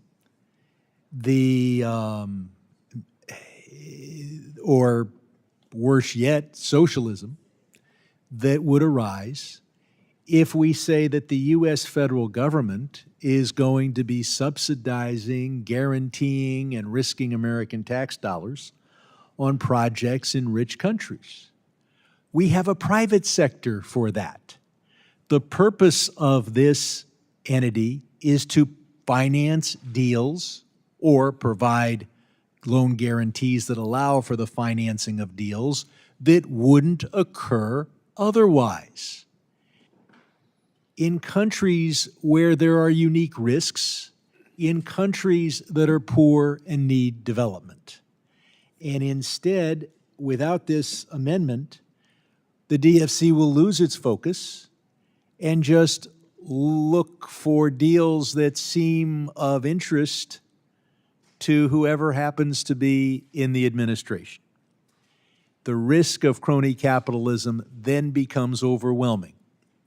It's just look for a good deal in a rich country where you can make a lot of money for someone. There's a reason why the vast majority of profit-making enterprises in our country are private, because we recognize that when the federal government gets involved, the risk of crony capitalism is substantial. So I hope that we will reauthorize a part of the federal government that's part of our overall effort to help the least of these, to help the poorest countries in the world, and not just an effort to let investment bankers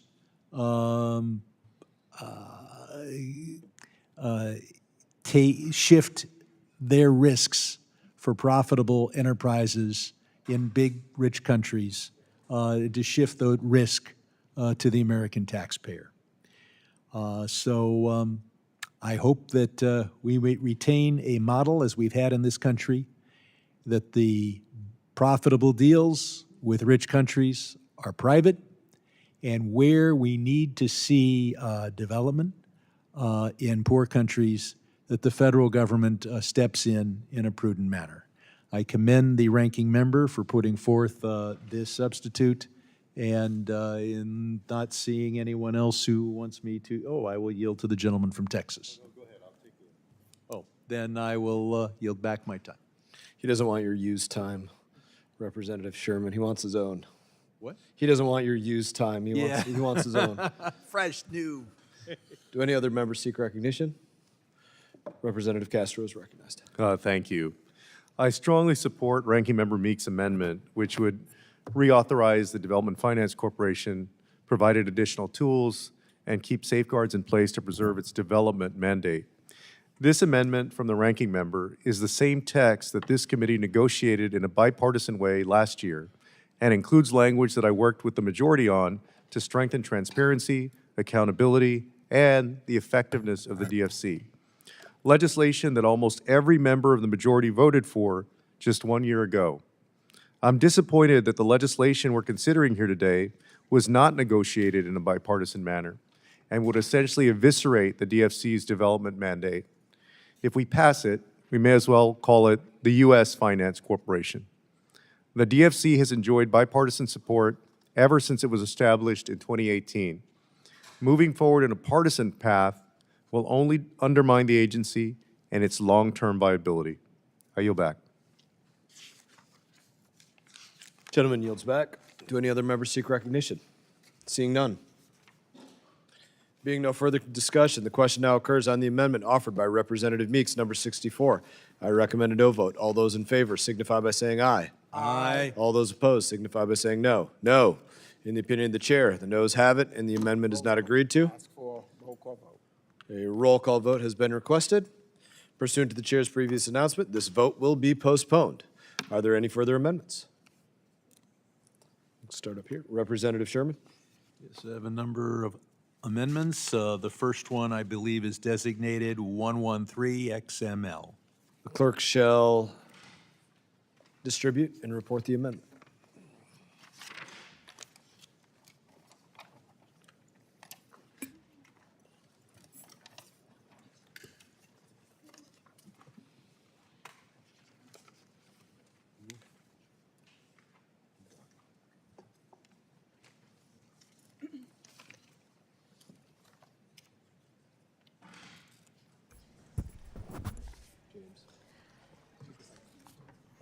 Amendment 113 to HR 5299 offered by Mr. Sherman of California.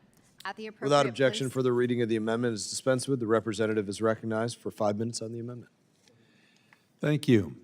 This is an amendment designed to provide transparency and accountability. We do that chiefly by strengthening the Office of Inspector General at the DFC. This amendment strengthens the ability of the DFC's Inspector General to do its important work. That will be particularly important if you massively increase the size of the DFC and expand the profit-making opportunities by involving the DFC in the world's richest countries. We need a strong Inspector General. This amendment will call for the development of standards and a method of ensuring appropriately monitoring the corporation's portfolio. And it clarifies that the Inspector General must have access to all relevant records, information, and personnel needed to carry out its responsibilities. My amendment also strengthens the DFC's independent accountability mechanism, which is the independent office in the DFC that addresses concerns, complaints, and conflicts about environmental and social issues that arise, and particularly make sure that the DFC isn't financing entities that will cost Americans jobs as it would, for example, if we had, as is proposed at the DFC now, I believe, building a giant shipbuilding berth or facility in Europe, thereby dooming forever the civilian shipbuilding industry in the United States. So this Office of Independent Accountability provides project-affected communities and sponsors and workers the opportunity to have their concerns addressed. And finally, the ultimate accountability of DFC is to Congress, and the ultimate way to make sure that they are accountable is to have them back here in 2 years for additional reauthorization. And so this amendment reauthorizes them through 2027. With that, and seeing none, looking for anyone who would like time, and seeing none, I yield back to the chair. Gentleman yields back. Do any other members seek recognition? Seeing none. Oh, Ranking Member Meeks. I'll just be real quick. I just want to support this amendment to increase the transparency and accountability of the DFC. And while we may need to look further into the particulars of some provisions here, this amendment offers important direction to the DFC to strengthen its independent accountability mechanism, a key component of the agency that offers local communities and stakeholders a line of communication on the DFC projects. I want to thank the gentleman for his amendment, and I yield back. Gentleman yields back. Recognize myself. I recommend a no vote. Do any other members seek recognition? Seeing none. There being no further discussion, the question now occurs on the amendment offered by Representative Sherman, number 113. All those in favor signify by saying aye. Aye. All those opposed signify by saying no. No. Opinion of the chair, the noes have it, and the amendment is not agreed to. Are there any further amendments? I have a further amendment. Representative Sherman. I did not deliberately skip over 107, and I will bring that up later. But for now, I want to bring up the amendment, okay, let's see, dealing with Azerbaijan and Turkey, which is designated 105. 105. Clerk shall distribute and report.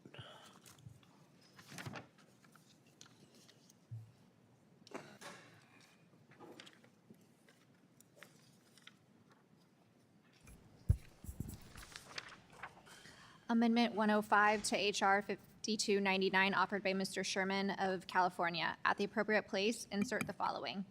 Limitation on support for projects in Turkey. The U.S. International Development. Without objection, further reading of the amendment is dispensed with. The representative is recognized for 5 minutes to speak on the amendment. Thank you. The purpose of the DFC is, and I hope will continue to be, to provide development assistance without substantial cost to the taxpayer in most cases to lesser developed countries.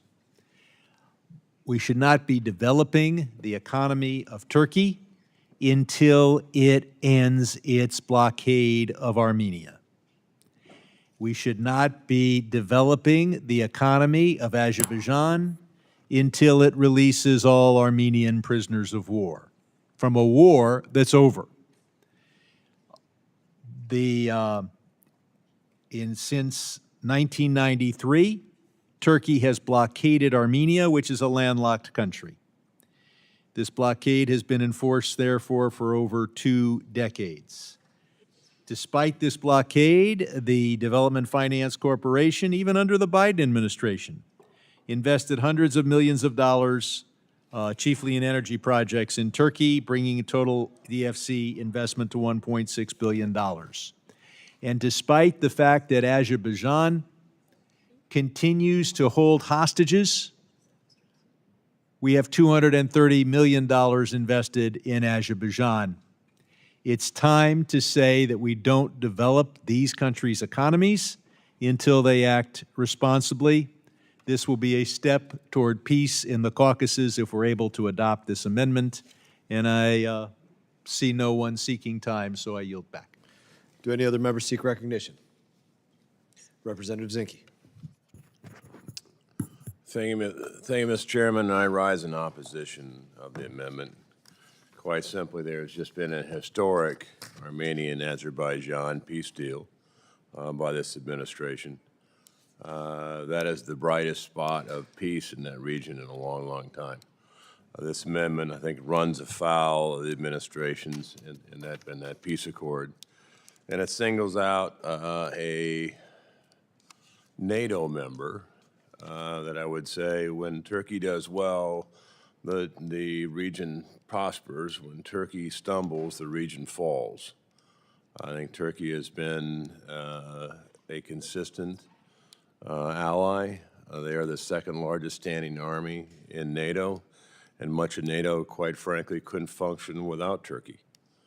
So the things that throw snowballs at Turkey, I think, are uninformed and unnecessary. And with that, I yield the rest of my time. Gentleman yields. Any other members seek recognition? Representative Self. Thank you, Mr. Chairman. I rise to give some nuance to my colleague, Mr. Zinke. I chair the European subcommittee of this committee. Turkey has been an ally, not a absolutely consistent ally. I will have an amendment dealing with Turkey on H.R. 5300 later. I'm going to oppose this, but I think that this we need to convey to the administration that this is a reasonable comment to the administration that they need to take the intent of this amendment and make it known. But I rise in opposition with that caveat. Gentleman yields back. Do any other members seek recognition? Representative Lawler.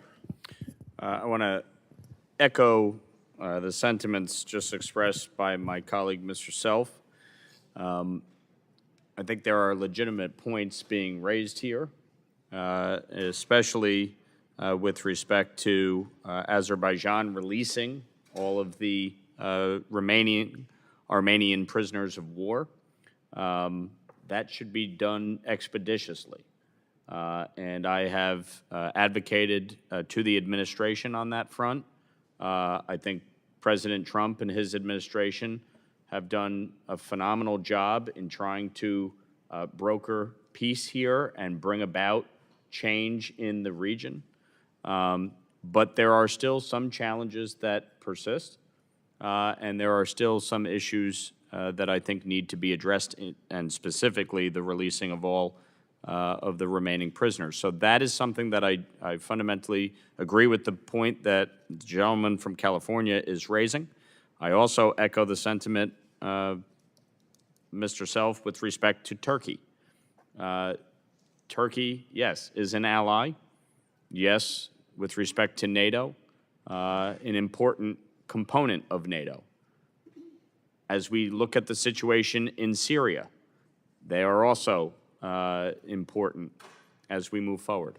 But there are also questions and concerns, especially as it pertains to Israel and some of the decisions that are made with respect to some of our adversaries around the globe. So, yes, there are still challenges there as well, as there often is when it comes to foreign policy. I will oppose this amendment, but I think on the whole, the issues that are raised here are of valid concern. Will the gentleman yield? Sure. As long as you guys aren't talking taxes. I'll just say that please don't voice support for the purpose of the amendment if you're going to vote against the amendment. This is not unreasonable. It does not say nothing for Turkey ever. It says end the blockade. Why in the hell does Turkey have a blockade? And it doesn't say nothing, no involvement forever in Azerbaijan. It says release the POWs. If you're with me that we should end the blockade and end the POWs, vote for the amendment, and I yield back. I thank you for your lecture.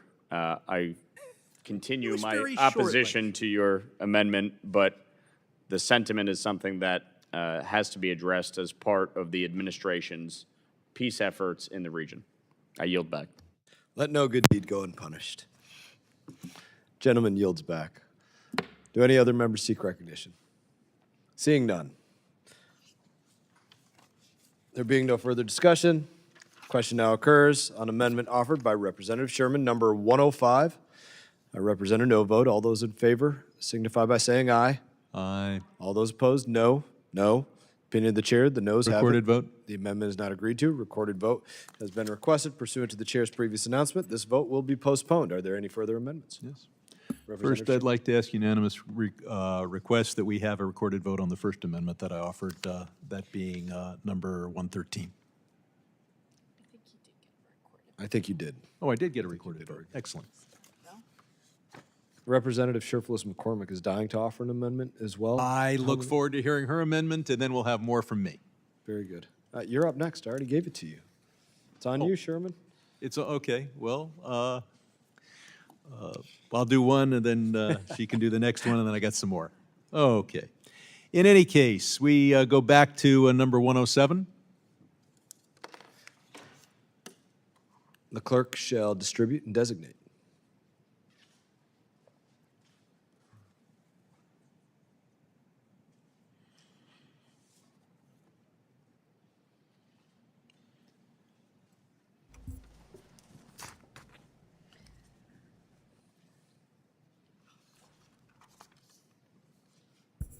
Clerk shall report. Amendment 107 to HR 5290. Without objection, further reading of the amendment is dispensed with. The representative is recognized for 5 minutes on the amendment. In its current form, organized labor opposes this bill. I want to thank the AFL-CIO, the steelworkers, and others for sharing their concerns with me. I hope that the ideas put forward in this amendment will allay at least part of their concerns should it be adopted. In July of this year, the United Steelworkers provided testimony to this committee. One of their concerns is, as I quote them, the DFC appears to have little oversight on project procurement and impact of economic activity on U.S. employment or regional environmental quality. The United Steelworkers specifically raised concern about the Lobito Atlantic Railway project in Angola, noting that the project violates the DFC's own policies.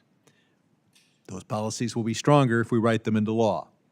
During the Biden administration, an entity that I don't often criticize, some $553 million of loans were approved for this railway. The rationale is that it might improve U.S. competition with China for access to critical minerals, but, and here's, they justify it on the basis of our competition with China, and then we find out that the steel in the railroad is all coming from China. Our purpose, a reasonable purpose, is to develop the economy of Angola. Developing the economy of China is not what I think taxpayer dollars should be used for. My amendment would do several things. It would include a member of organized labor on the DFC board.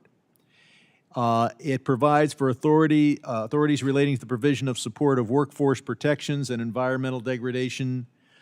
It would clarify that the DFC guidelines and criteria to ensure that supply chains and workforce protections do not, are there to make sure that we remove the worst abuses and we prevent environmental degradation.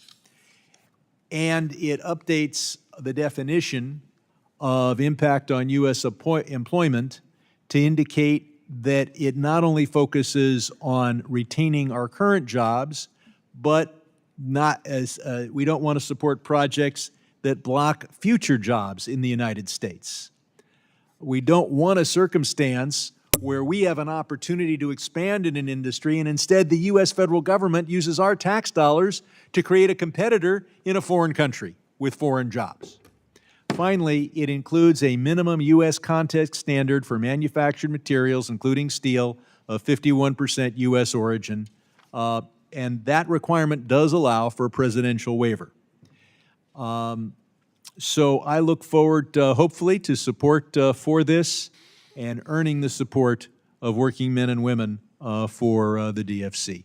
Looking around to see, I see no one wishing time, and yield back. to the Gentleman chair. yields back. Any other members seek recognition? Representative Meeks. I want to thank Mr. Chairman for offering this. It's important that we consider labor and environmental standards as we debate the DFC. Reauthorization, I'm sorry. Always miss it. Thank you. Let me just start again. I want to thank Mr. Sherman for offering this. It's important that we consider labor and environmental standards as we debate DFC reauthorization. I plan to support this amendment so that we can continue this discussion as we find a path forward for the DFC. And I surely hope that we can find a bipartisan way forward on the DFC because it is that important. Its mission is extremely important.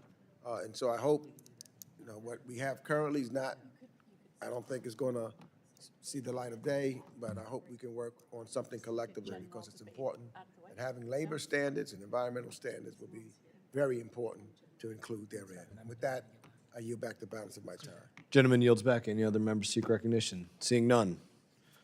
Being no further discussion, the question now occurs on the amendment offered by Representative Sherman, number 107. I recommend a no vote. All those in favor signify by saying aye. Aye. All those opposed signify by saying no. No. In the opinion of the chair, the noes have it, and the amendment is not Recorded agreed vote. to. Recorded vote having been requested pursuant to the chair's previous announcement, this vote will be postponed. Would you like to go to Representative Sherfless McCormick? You want to give her a chance? All right. No, I've got a couple more. Any further amendments? Representative Sherfless McCormick. Thank you. I have an amendment, Amendment 29 at the desk. 29. Clerk shall distribute and report.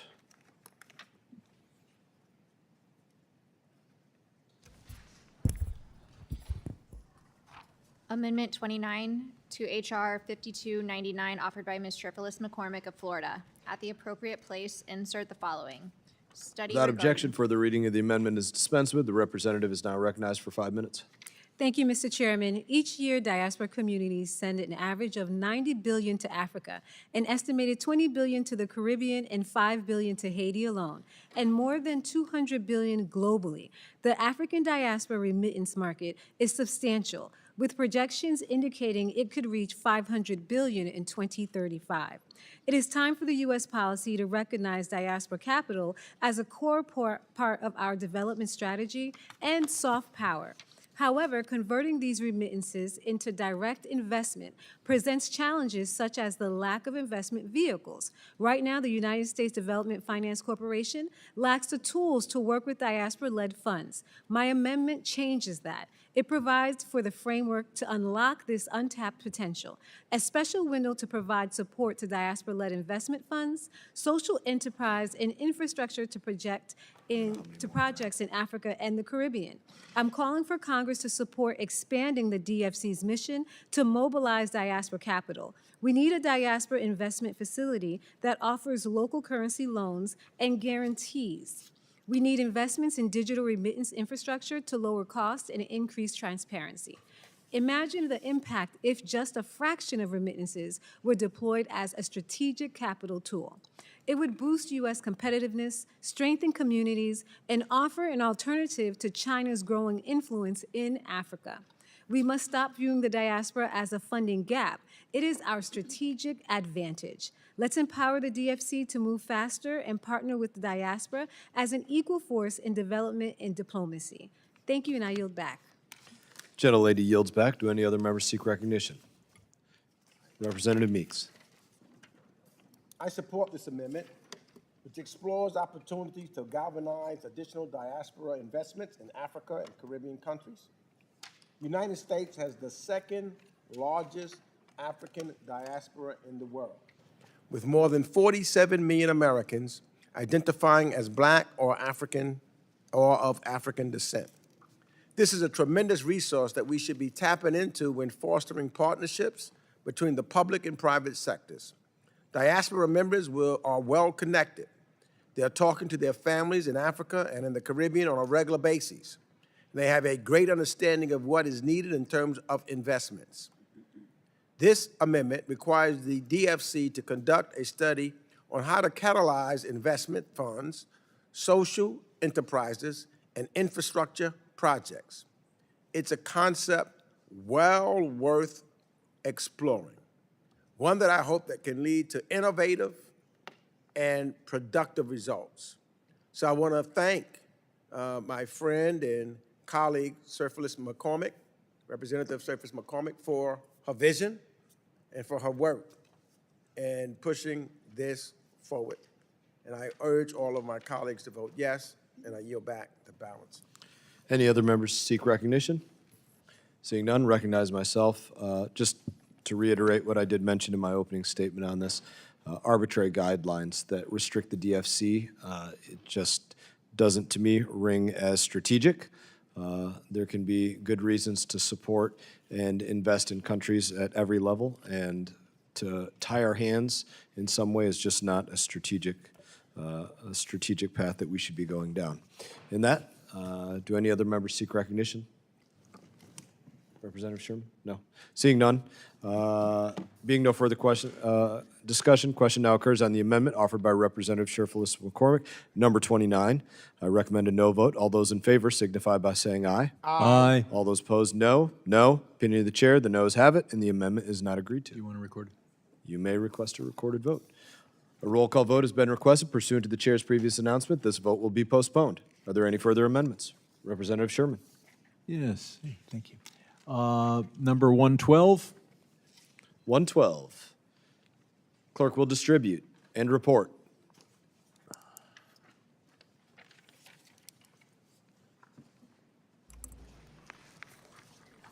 Amendment 112 to HR 52. Without objection, further reading of the amendment is dispensed with. The representative is recognized for 5 minutes.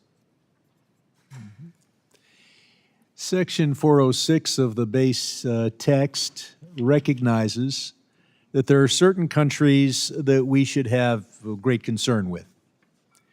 The purpose of the DFC is to build the economy of the country that we are investing in. We should not be investing and building the economy of our adversaries. And so the base text provides for subdivision J, which prohibits investment where it involves a partnership with the government of, and identifies 7 countries, including Iran, Russia, Belarus, China, North Korea. I believe Venezuela and Cuba are listed as well. It further says that you cannot have the enterprise be managed by a state-owned enterprise in those countries of concern. My amendment takes this thought and makes it much stronger because it needs to be much stronger. We should not be providing development aid that builds Russia's economy while it invests Ukraine, whether the enterprise or the partner is the Russian government or a Russian oligarch. We should not be building the economy of China with our taxpayer dollars, whether the partner company is state-owned or just a private company in China. Of course, the word private in China needs to be put in quotation marks, as Chinese laws impose a tremendous amount of state supervision, shall we say, of Chinese enterprises. And we should not be developing the economy of Iran, certainly while it continues its nuclear program, whether the investment partner is government-owned or is not government-owned. It is not in the interests of America to use our scarce tax dollars to invest in the Islamic Republic of Iran, North Korea, the People's Republic of China, the Russian Federation, or Belarus. Now, keep in mind that if there is some incredible deal, some incredible reason that I can't even think of, that we would want our tax dollars invested in Russia, then fine, the DFC management can come to us and ask for authorization. and we can pass a bill at that time. But to have an organization whose job it is to develop the economy of a poor or middle-income country and then say that we're going to do that in the countries of our enemies or competitors or adversaries strikes me as a terrible use of our tax dollars or putting our tax dollars at risk. I'll point out that unlike the chairman's bill, I do not include Cuba and Venezuela for this level of prohibition, though under my amendment, it would still be subject to all the prohibitions in those two countries that his bill provides. And if he wants my tougher standards to apply to those two countries, I'll accept an amendment to my amendment and add 2 more countries to the list. But we should not be using taxpayer money to develop the 5 countries I've identified. And if he wants to identify 2 others, I'm certainly open to that. With that, seeing no one wishing time, I yield back. Do any other members seek recognition? Seeing none.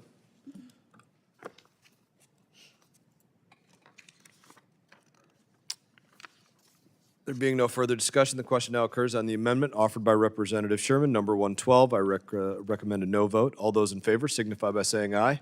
Aye. Those opposed signify by saying no. No. Opinion of the chair, the noes have it. The amendment is not agreed to. Recorded vote. Recorded vote requested. Pursuant to chair's previous announcement, this vote will be postponed. Any other amendments? We've got one more. Representative Sherman is recognized. Brett, I don't have even more than that. This is too much fun, but it will come to an end. Number 114. Will not come to an end soon. For me, it comes to an end. For you, it's 2 in the morning. Did you identify which one, Mr.? Yes, I said 114. The clerk will distribute and report. Amendment 114 to H.R. 5299, offered by Mr. Sherman of California. At the appropriate place, insert the following. Other amendments. Without objection, further reading of the amendment is dispensed with. The representative is recognized for 5 minutes on the amendment. This amendment addresses an issue that I believe is also addressed in the ranking member's substitute and has been at the core of our concern, and that is that the DFC should stay focused on less developed countries. It should not become and should not compete with the investment banks and other private sector investors that are busy doing profitable deals in big profitable countries, big high-income countries. The Development Finance Corporation's mission is not fueling development in Australia, Canada, or Europe. It should be focused on helping international development in poorer countries while creating American jobs at home. I've heard from a large number of stakeholders, including labor, the environmental groups, and particularly groups that are concerned with development and foreign policy, that strongly support the approach in this amendment. First, it requires the DFC to stay focused on lesser developed countries, and it bans the DFC from supporting projects in the 40th wealthiest countries in the world. Now, I hope we can all agree on that. We included this very provision in last year's bipartisan DFC bill authored by Chairman McCall. This same language is included in the bill of Senators Risch and Sheehan, which I believe that they proposed then as an amendment to NDAA, laying out an approach to DFC's role that focuses on developing countries.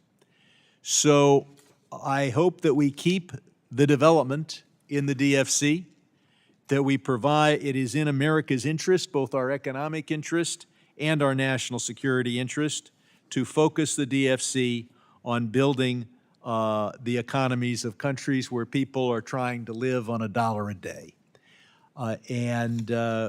With that, I urge support of the amendment and yield back. Any other members seek recognition? Seeing none. Being no further discussion, the question now occurs on amendment offered by Representative Sherman, number 114. I recommend a no vote. All those in favor signify by saying aye. Aye. All those opposed, no. No.